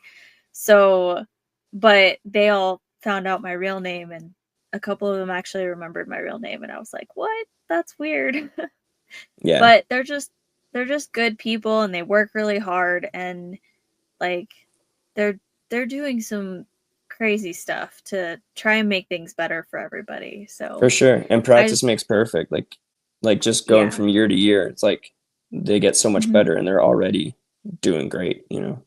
Yeah, yeah, I agree. It's so cool. And to see, so like the sport has to grow, right? Like, what, I guess is a good question. What do you see as the best way for the sport to grow?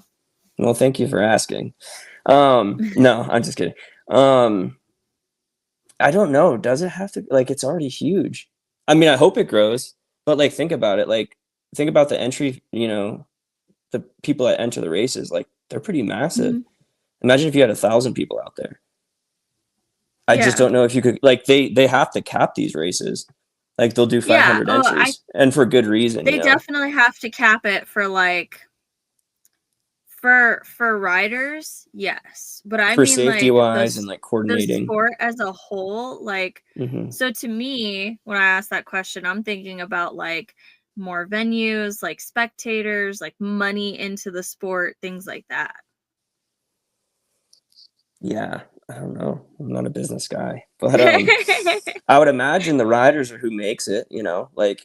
nobody outside of the sport who says, "Wow, I really like hard enduro."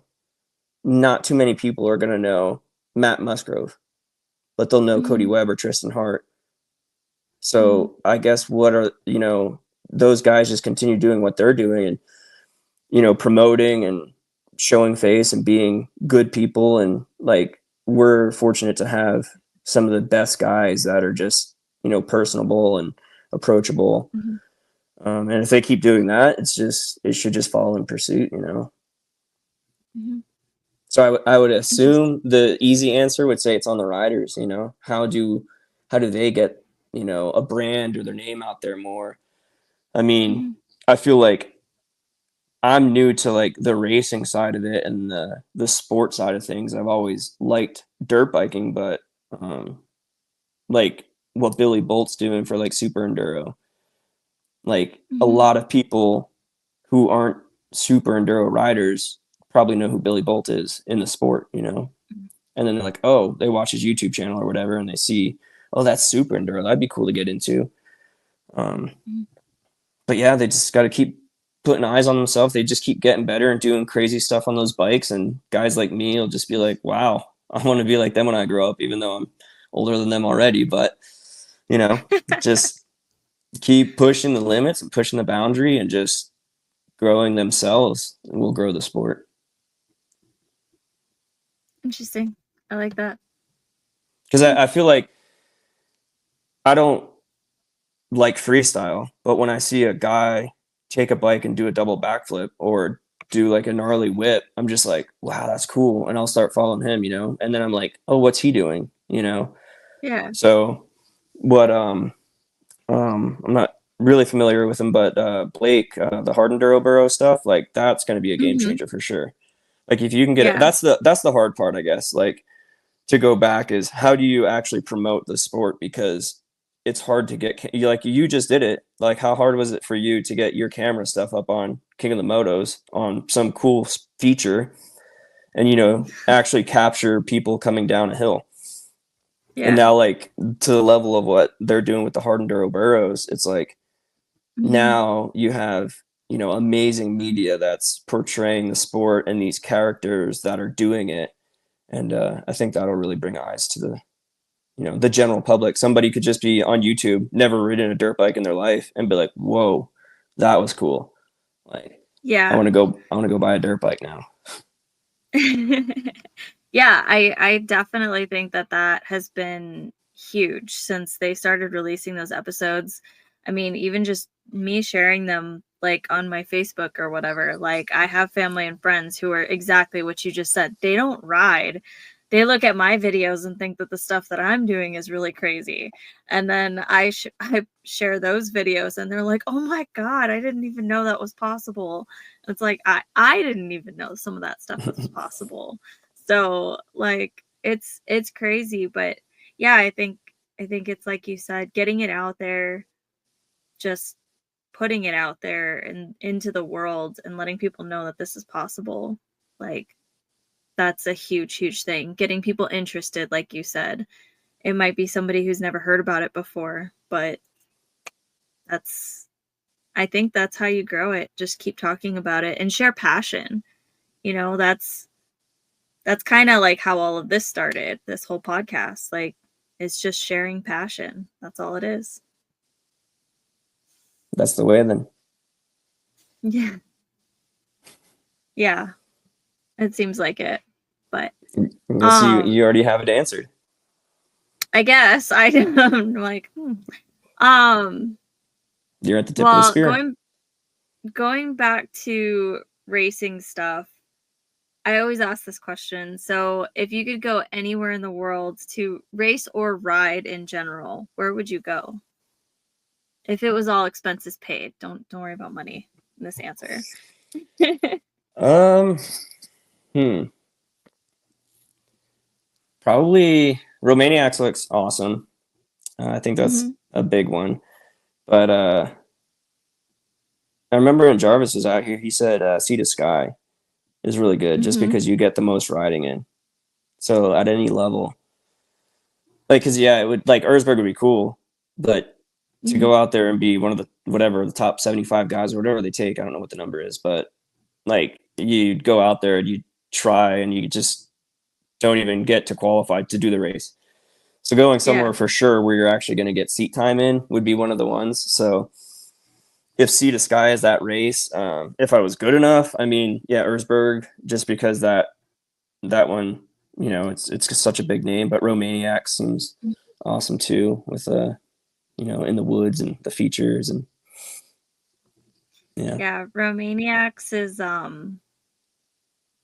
it's starting to scare me. But it's really cool and it's like 5 days of riding. Sea to Sky I think is 3. because it's the qualifier, and then there's the forest, and then the mountain, I believe. Yeah, usually the qualifier's on the beach. But yeah, it's really cool looking. I think that one would be, personally for me, if I had the skill to actually do all of it, that one would probably be the least favorite of mine because of all the beach stuff, because I'm really not a fan of sand, but as I found out this weekend. But the epicness, if you can get up Mount Olympus and just seeing all of that from up there, I think that would be really cool. But that's a couple years out before I can do anything like that. Yeah. But And there's I so do many plan. good local ones too. I mean, like Hawaii would be awesome. Oh yeah. Yeah, Or for even just going sure. to the East Coast and doing a random state. Like I have no idea what it's like riding in North Carolina, Yeah. or Ohio or There's some gnarly riding East Coast. There's some really, really cool stuff out there. I mean, I have only ridden brushy in North Carolina, but that alone, I mean, I don't know how many times when I was living there, and I've been there. I went there um before I even moved out there. I was out there probably a total of a month, and I barely scratched the surface about what there is to do out there. Now, granted, I am a very different skill level than you. You could probably get through a lot more of it, but it's really cool. It's very different riding than anything out here. yeah. So you meant like ability wise, because I always find Yeah. too is like you could go to, a certain area and you have no idea what riding is there. Like again, even me, I grew up 20 minutes from Tamaqua in Lehighton, Yeah. and I had no idea Tough Like Roar's there. I'd Yeah. go over to like the old mines in these areas that we would ride in, but we would just be riding on the double track. We would see like a single track Mhm. and we probably think it was a deer trail. Yeah. Like, so Yeah, you need a good tour guide. that is the thing. That has made a huge, huge difference for me.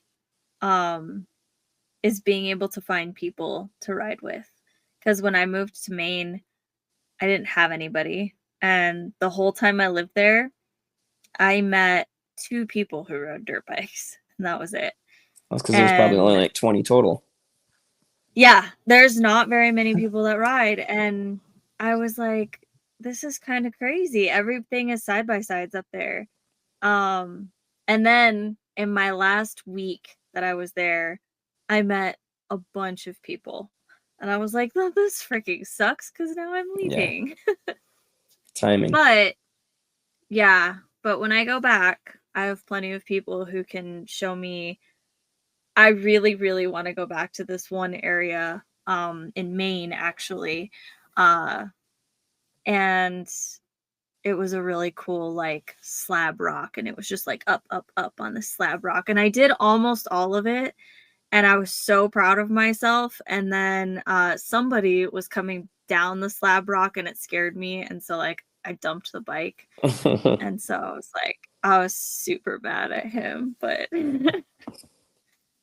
That's funny it too, like was how Jarvis. something little like that can just change so much. Yeah, I shouldn't have cared because it was Jarvis, so like he's not You gonna hit knew me. you're not gonna mess him up. Like, I stretch every time before I go before I go ride, because I end up in some really awkward positions because of my height. So yeah. I mean, again, you are shorter. I'm not saying that I have the same issues, but I for sure had those similar issues when I started compared to other people. Um, yeah. and that just goes to say it's like I didn't get any taller, but Hmm. me thinking about you talking about like, oh, I'm getting better with finding my foot and stuff, and just me having kind of a thought about that right now is like, one, yeah, I've gotten better, so I stay on the bike more, but two Hmm. is, yeah, you do figure out how to work with what you Hmm. got. Like I think Yeah. at our age we're not going to hit a growth spurt anymore, so you have to I'm figure really out. hoping for it, but it hasn't happened yet. Eat your vegetables. I definitely do that. But yeah, I've had to, like, before lowering the bike, I went out on this ride with a bunch of friends, and I was watching them do this feature, and it wasn't anything super insane. It was just rocky. And so again, going back to the visual intimidation, it's not that hard, but it was something that it looks scary. And I was watching all of the girls paddle up it. They're walking their bike up it. They're all taller. And I was like, okay, like that's how you need to do it. So I tried it and I freaking fell. And there was the one hole that I could fall in, that's what I fell in. And so we struggle bust my bike out, got it back, put it back into position, and I was like, I need to not do what they're doing. I just need to trust myself and trust what I know. And so I was like, I'm just going to keep my feet on the pegs. And so I did. And I mean, that's proper form anyway, right? So Yeah. I was able to get up it, but I was like, everybody else was doing one thing and I can't do that. Like physically, I cannot. It makes me fall. So I've had to really kind of, like, when people give me advice, I'm like, like when I said to Reagan, he's like, just put your foot down. I was like, dude, my foot does not touch the ground on that side. Like, I can't just put it down on that side, because he wanted me to weight one side. And I was like, it doesn't work.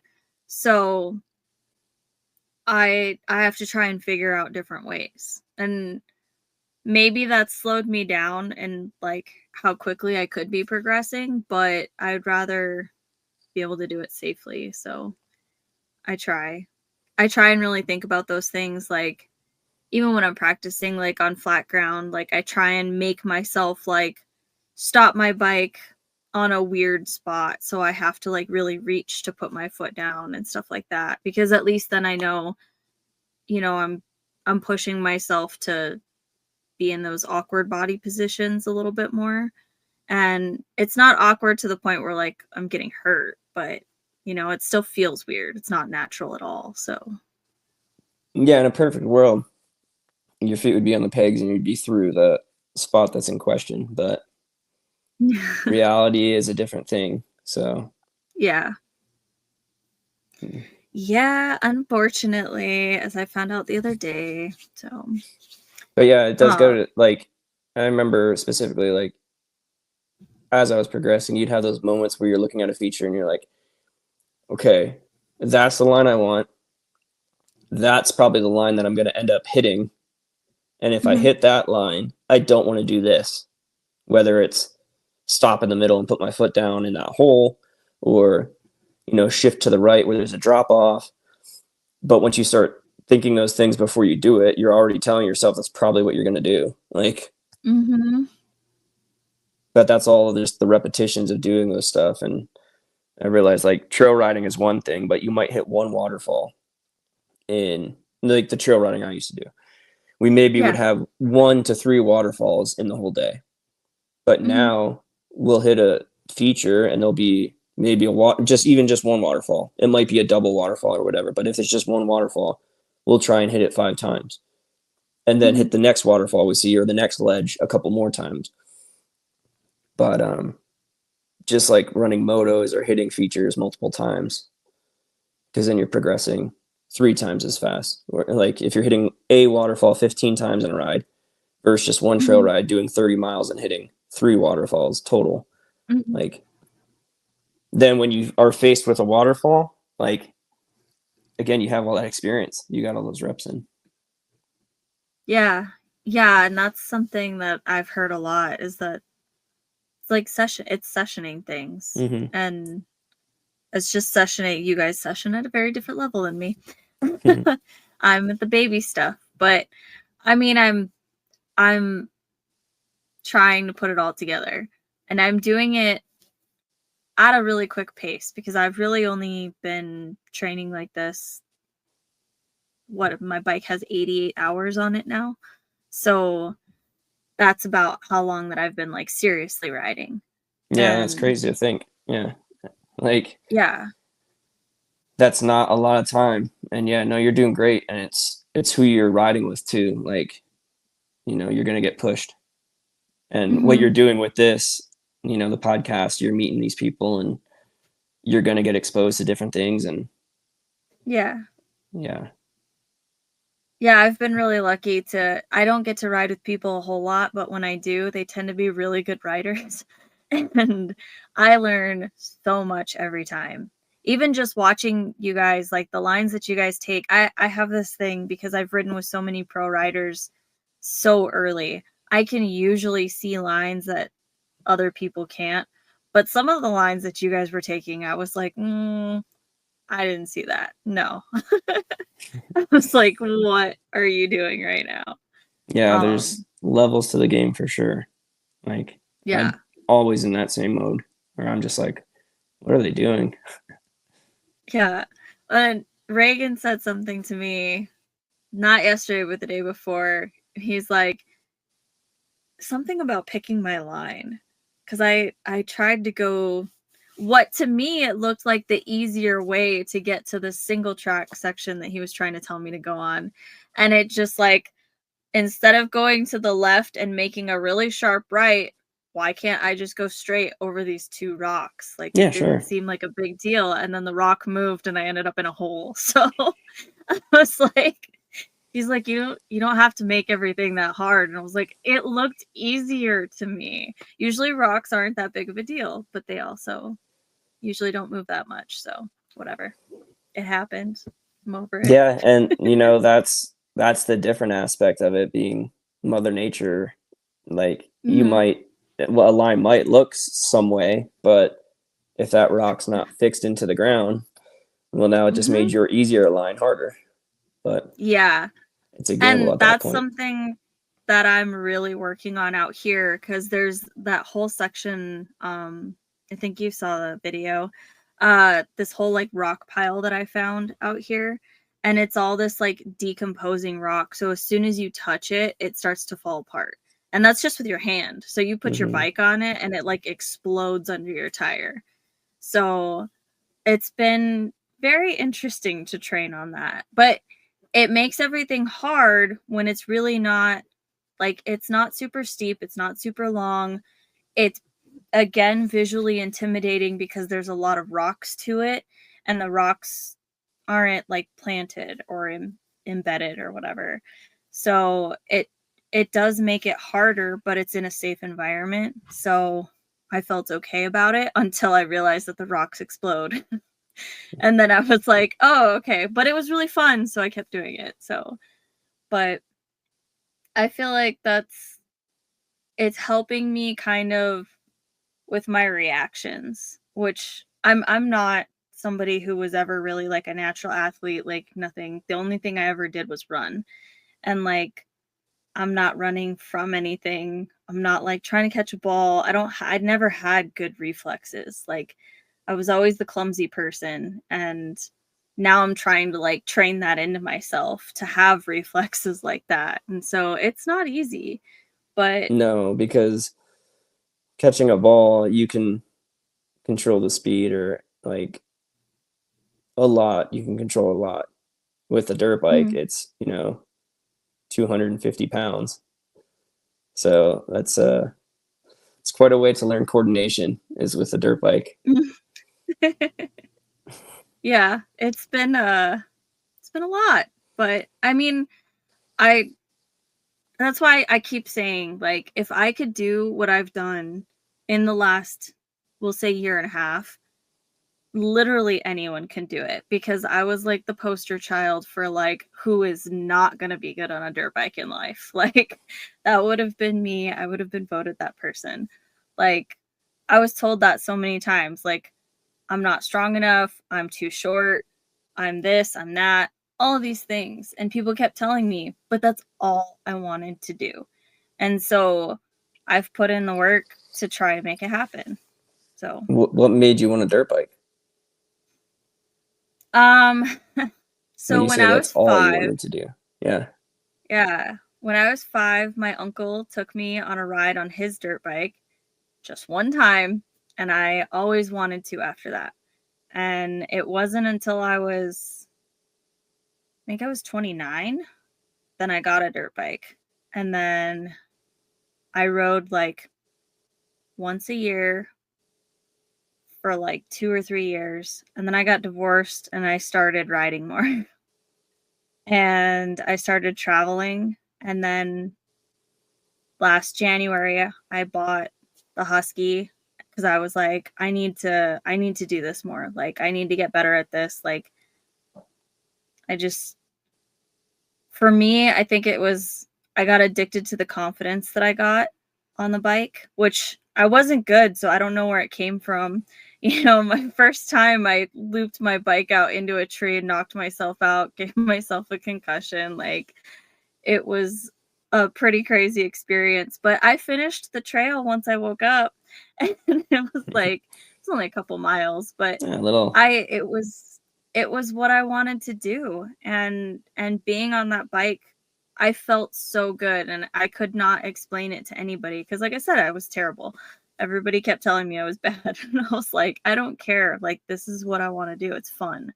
And at some point, like, I think it was like 10 years ago, I had found Erzberg like on YouTube or something, and I'd seen it and I was just like, that looks really cool. One day I'm going to get a dirt bike and I'm going to do that. And so I knew what hard enduro was before I even had a dirt bike, before I had even an idea of me really actually truly riding. But yeah, once I got a bike, that was my goal. Was I just wanted to ride hard enduro one day. And then now here I am trying to make it happen. So, Well, you're on this path. You're doing the right thing. Taking a yeah. little mid-trail naps, apparently, with your concussions, but maybe stay away from that. But yeah, That was that's just the cool. first time that I rode. That was after that. After that, I haven't had like a really serious crash until when I fell off the mountain. That was probably the worst thing. But I dislocated my thumb and my middle finger on that, and that was it. So, which is pretty good considering how far I fell and how steep it was and everything. There was a guy who had fallen off the year previous on the same ride, in the exact same spot, and he like Jeez. broke 2 ribs, he broke his arm, he broke his leg, he broke like something in his neck. So I ended up getting out pretty clean. I got really lucky. Yeah, sounds like it. But also unlucky because that is literally the only it's like 15 feet of trail where there's a cliff, and the whole rest of it, it's like a rolling hill. So I don't know if I'm lucky or unlucky, but a little bit of both. Sounds like you got some tunnel vision and got sucked into it. Well, so I hit a rock that was embedded when my front tire hit it and was not when my back tire hit it. And so it kicked me, and it just kicked me right off because it was single track. And that's why the exposure on single track scared me so bad, because I was like, I've been here before. And I was having so much fun on this ride. It was just a trail ride that was organized in southern Arizona, and I ended up in a group of all A riders, and they were just flying through this stuff, and I was just like, there's no way I'm gonna be able to keep up, but whatever, I'm gonna try. And once we got out of the sand, I was doing okay. And we hit the single track, and I was feeling really, really good. I was kind of like feeling the flow. And then we hit that one spot, and then all of a sudden I'm off the side of the cliff. So, but I was feeling really good before that. And I did another, I think we did like 25 more miles after that. Once we got the bike out, it was an ordeal to get the bike back up. I It bet. took, I think there was 6 guys pulling my bike up. It was so bad. But I didn't get hurt, so that's all that matters. My bike was a little bit hurt, but they fixed it on the trail and we were good. So Nor discouraged because you're still out there. No, yeah, and I knew being West Coast, there's more exposure than East Coast, and I knew it was gonna happen eventually. Um, when I started, like, really talking to some of those guys from yesterday and, like, actually talking about riding with them, I knew I was gonna get thrown into it really quickly.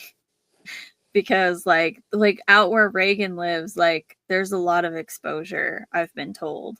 So I was like, cool. So if I come out there, like I've already got to be comfortable with it because it's just going to be absolutely insane. I've heard the stories. So I was like, all right, cool, cool. So I needed to get that exposure eventually. Um so it was good. Like I said, you guys were the best group to kind of throw me into it. Um, Need like a little note card or something. I see the thing is that I usually just go with like whatever it is that we're talking about, but I also slept 3 hours last night, so my brain isn't working very well. Yeah, trooper. Um yeah, well, I had to get the bike unloaded and get unpacked and everything and um oh, I was going to ask you about racing. So going back to that, um when you're getting ready to race, you talked about training. So do you just do training just like on the bike, or do you change anything about like your workouts or your nutrition or anything like that when you're getting ready for a race? Um, no, not anymore. Not anymore, but not that I did as a kid either. But um,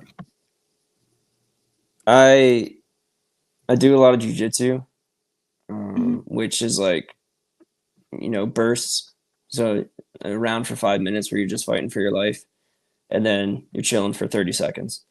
Another round, so on and so forth. So I think that translates well. Anything high intensity is what I'm getting at. So for people who are Mhm. thinking about it or interested in it, I would just recommend, you need the endurance, that long run that you're doing. Mhm. But I like to get that from the bike. And then I can't do the short stuff as much as I would like to. So, I supplement that with the gym. And honestly, I get more smashed up going to like jujitsu than I do training with myself or a buddy on the dirt bike, unless we're specifically being like, today's the day. But like, I just went to class before this and I'll come home and I feel like I got hit by a train. Like, it's pretty brutal. And then in the gym, I just like to lift weights. I like to, Mhm. yeah, go to the gym and pump iron. But I've gotten away from trying to do heavy weights, especially as I get older and everything. I just like to do like 20 reps for like 5 sets of everything and just chase the pump. Um, but yeah, light weights in the gym and then high intensity in jujitsu. And then just on the dirt bike, just push when I want to push and chill when I want to chill and just ride. I don't focus like a specific training regimen, but I always stay busy. Like even on my days off, I'll be working on the house or doing something. Mhm. And then diet wise, nutrition wise, I've been fortunate to just pick that up at a pretty young age. And again, kind of talking like now it's a routine to me. So I like to eat healthy. I'll still Mhm. binge and I'll treat myself, but I prep all my food and it's always like chicken and rice or, good quality food. Um, Mhm. it's probably really important and probably something I overlook because it is so natural to me. But yeah, I don't have to like going into a race. I wouldn't change anything. I would just try to get more seat time on the bike. Okay. Yeah, add an extra day or Interesting. two in a week. Yeah, Cool. and Yeah, some honestly, I feel like no people matter what you do, like I feel like if you have this crazy regiment and you're like doing all this training, and then you go play like a game of soccer, you're gonna Mhm. be sore and you're not like you're still gonna be winded. Like unless you're playing soccer while you're doing those Mhm. other trainings. Like, Mhm. so for the dirt bike, you could do all the things in the world you want to, but if you're not getting out there on the dirt bike and you go do a Mhm. hard enduro, you're for sure going to be sucking wind. Even, I mean, even training and riding dirt bike, like you're still going to be sucking wind, but it's going to hurt a lot more if you're not getting out on the bike. Yeah. Yeah, definitely. I find that when I get myself into harder situations, like dropping the bike however many times on just that one section, I was just so tired. And I told Reagan, I was like, yeah, I'm really hot right now. And he was just laughing. And I was like, dude, I've picked up this bike like 4 times in like 10 minutes. So that's okay. But yeah, I think that I was going to say something else based off of that too, but like, oh yeah. So yeah, if your diet's not in check, then you should get that in check if you want to take it to the next level. Like, Mm-hmm. all the seat time in the world's not gonna make up for a poor diet, or you know, Yeah. it's a give and a take of everything. Like, I don't think I it's just think one thing. I think it's just conditioning in general. Um, like I noticed, so last year I was training for an ultra marathon, and so I completely changed how I was eating because I did not grow up eating healthy. Grew up eating Mexican food. It was not healthy. And so like as I've gotten older, I've started to eat healthier, and like nobody likes to eat the food that I eat because it's boring, and people are like, well, why don't you just go out and why don't you just eat this? And I'm like, even when I go out, like I like Mediterranean food, so it's all like pretty healthy stuff. But Hmm.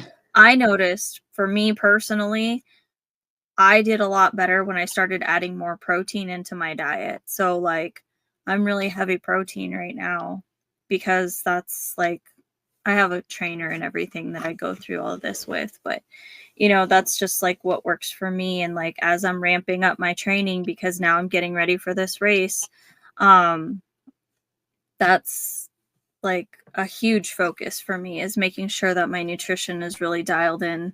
Out camping this weekend, like people were offering me pancakes and all this other food, and I'm like, I don't eat that stuff. Like it's not it's not in my current regiment, so like I feel like I can't. I mean, I could eat it and I'd be probably okay, but I'm really trying to stay strict on this right now. So because it does, for me, it makes a really big difference. When I eat like crap, I feel like crap. So Yeah. like it's easy, but I also want to feel good. So Yeah, I look at it like an investment account, like if you can put a little bit mhm, in over a long time, it all adds up. mhm, Whereas if you yeah. just are like, oh man, I'm coming up on retirement and I don't have any money saved, well, good luck, you know? Yeah. So yeah, if you're gonna Yeah, do a that makes race, if you're gonna do a race in a month, like, mhm, what's the fastest thing you can focus on? Probably seat time. But if you're gonna do a race in six mhm, months, all right, check the diet, seat time, like you can use all those other things, right? mhm. Yeah. Yeah, definitely. Well, so one of the last things that I'll ask you is if you have advice for somebody who's just starting on a dirt bike, like just a dirt bike, any dirt bike, they're just getting into it. What's your best advice for them? Find a buddy. Yeah, I Okay. would say not just a buddy, but I think, finding community. I think if that goes for anything, like if you want to do a new sport, I think it's hard to do anything alone, or Yeah. anything in general. So for dirt biking, yeah, I mean, you can go on YouTube and watch a ton of videos and learn all these things, but it's about just getting out and having fun. So find somebody you like, find people that you have fun with, and then you'll want to do it Hmm. more. And then the better you get, the Hmm. better they're gonna get. The better they get, the better you're gonna get. And then you just keep going back and forth. Oh man, he's getting better than me. Well, now I gotta get better than him. And you just build off of each other. So I Yeah. think if you're just starting and you want to get better, do that. If you're just starting and you have no aspiration or anything, like, then just cool, just keep doing what you're doing. But I think the easiest thing for somebody who just gets into the sport and says, "Hey, I want to be better at this," we'll find somebody who's doing it. Hmm. Essentially a mentor. That makes sense. Yeah. Cool. Yeah. And then what about for somebody who's getting into hard enduro? Same answer. I would say, I would say, now, like being a little more specific, just to have a better answer and maybe apply to some other people. But I would say, kind of like, well, I was gonna say like look into it because bike setup's a big one for hard enduro. Hmm. What do you need?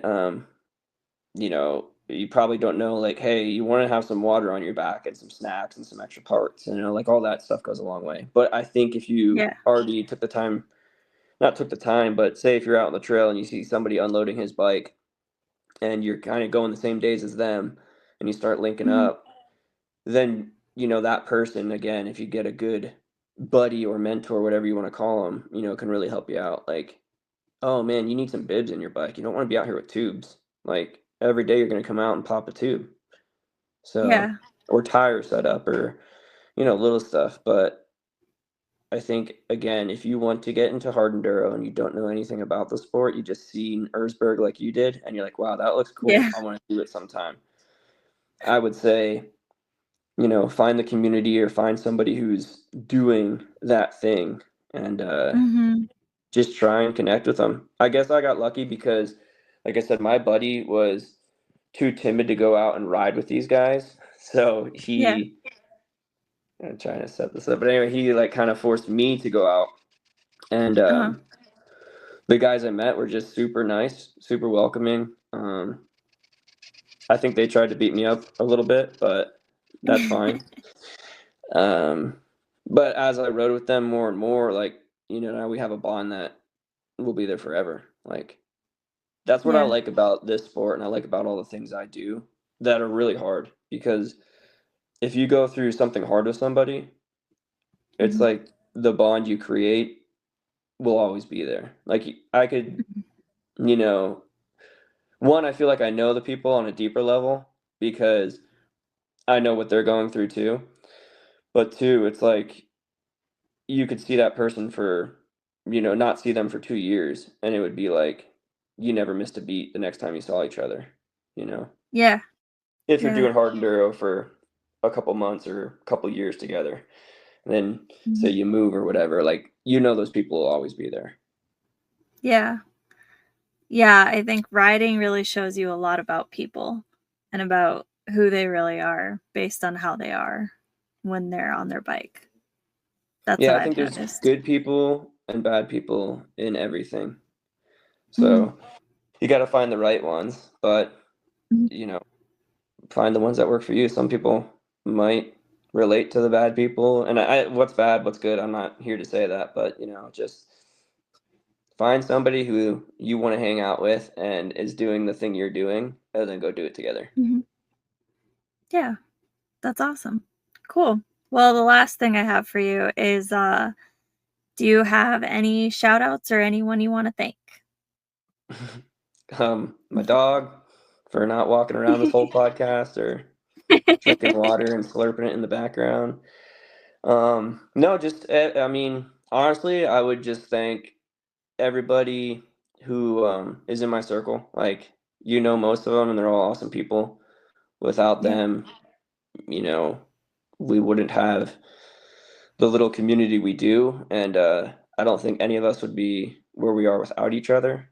Um, and then thank you to people like you who I met, once, and you've been awesome. And you're doing great things for the community and the sport. So yeah, Thank you. the thanks goes to you guys. Well, I appreciate that. I think I'm just trying to do my part, but it's it's really cool. I get to meet awesome people like you guys and now get to ride with people like you guys. Like that was really awesome. That's the first time that I've ever ridden with anybody who I've met through the podcast. So that was kind Oh, of really? fun. Yeah. That's cool. Yeah, I remember. So, I don't. Oh, I guess I remember seeing you because of Dylan's podcast and then Regan's, and then I think we met at Hammers. But did we meet before the race? at the writers dinner. Yeah. Yeah, because then I just remember seeing you on the trail and just like yelling your name like I've known you for Yeah. 5 years. But I Yeah. guess that's how I am. Like if I connect with somebody, like good people, I'm just like, hey, Yeah. you're cool. It's super funny. The whole reason I ended up with that crew was because this is my first time going to a West Coast race. I've never been to one, and I know a lot of people on the East Coast, but I was Hmm. kind of nervous, and like I had never met Reagan. Like we did the podcast, but like we'd never Oh, really? physically met, and so like that's a little bit, you know, I don't know, it was just kind of weird for me, I guess, being a female. But I had met Billy before and I had met Kellen before and like one time each, but when I met Billy, he thought that my name was Angel Face. And so like he was calling me that all weekend and I was like, dude, that's not my name. And he goes, no, I thought that was like legitimately your name. And I was like, who names somebody Angel Face? Like, what? Well, But Angel, not Angel anyways, Face. But yeah. exactly. But yeah, he thought that that was my name. And so he yelled it when he was going by me kind of like you. And there was like 5 guys at the bottom of the hill that he had made it up and they all started calling me that. So there's Yeah. like a whole group of like 15 guys now on the East Coast that call me Angel Face just because of that. So Billy started a trend. But anyway, so I met Billy the one time and I was like, well, at least I kind of know somebody.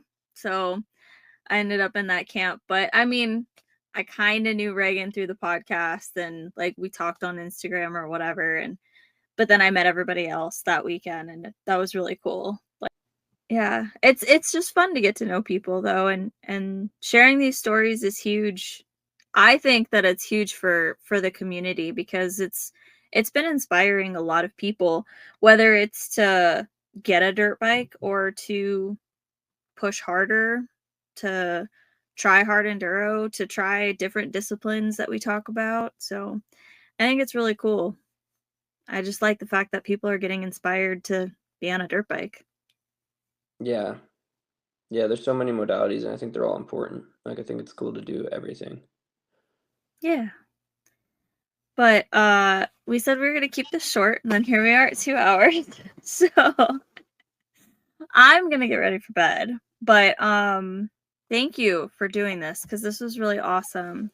Um it's cool because like I really wanted to ask you the other day, but I was like, I'm gonna save it for the podcast to get to know your story. So this was awesome. Thank you. Thank you, and I'll talk to you later. Ciao. All right, bye.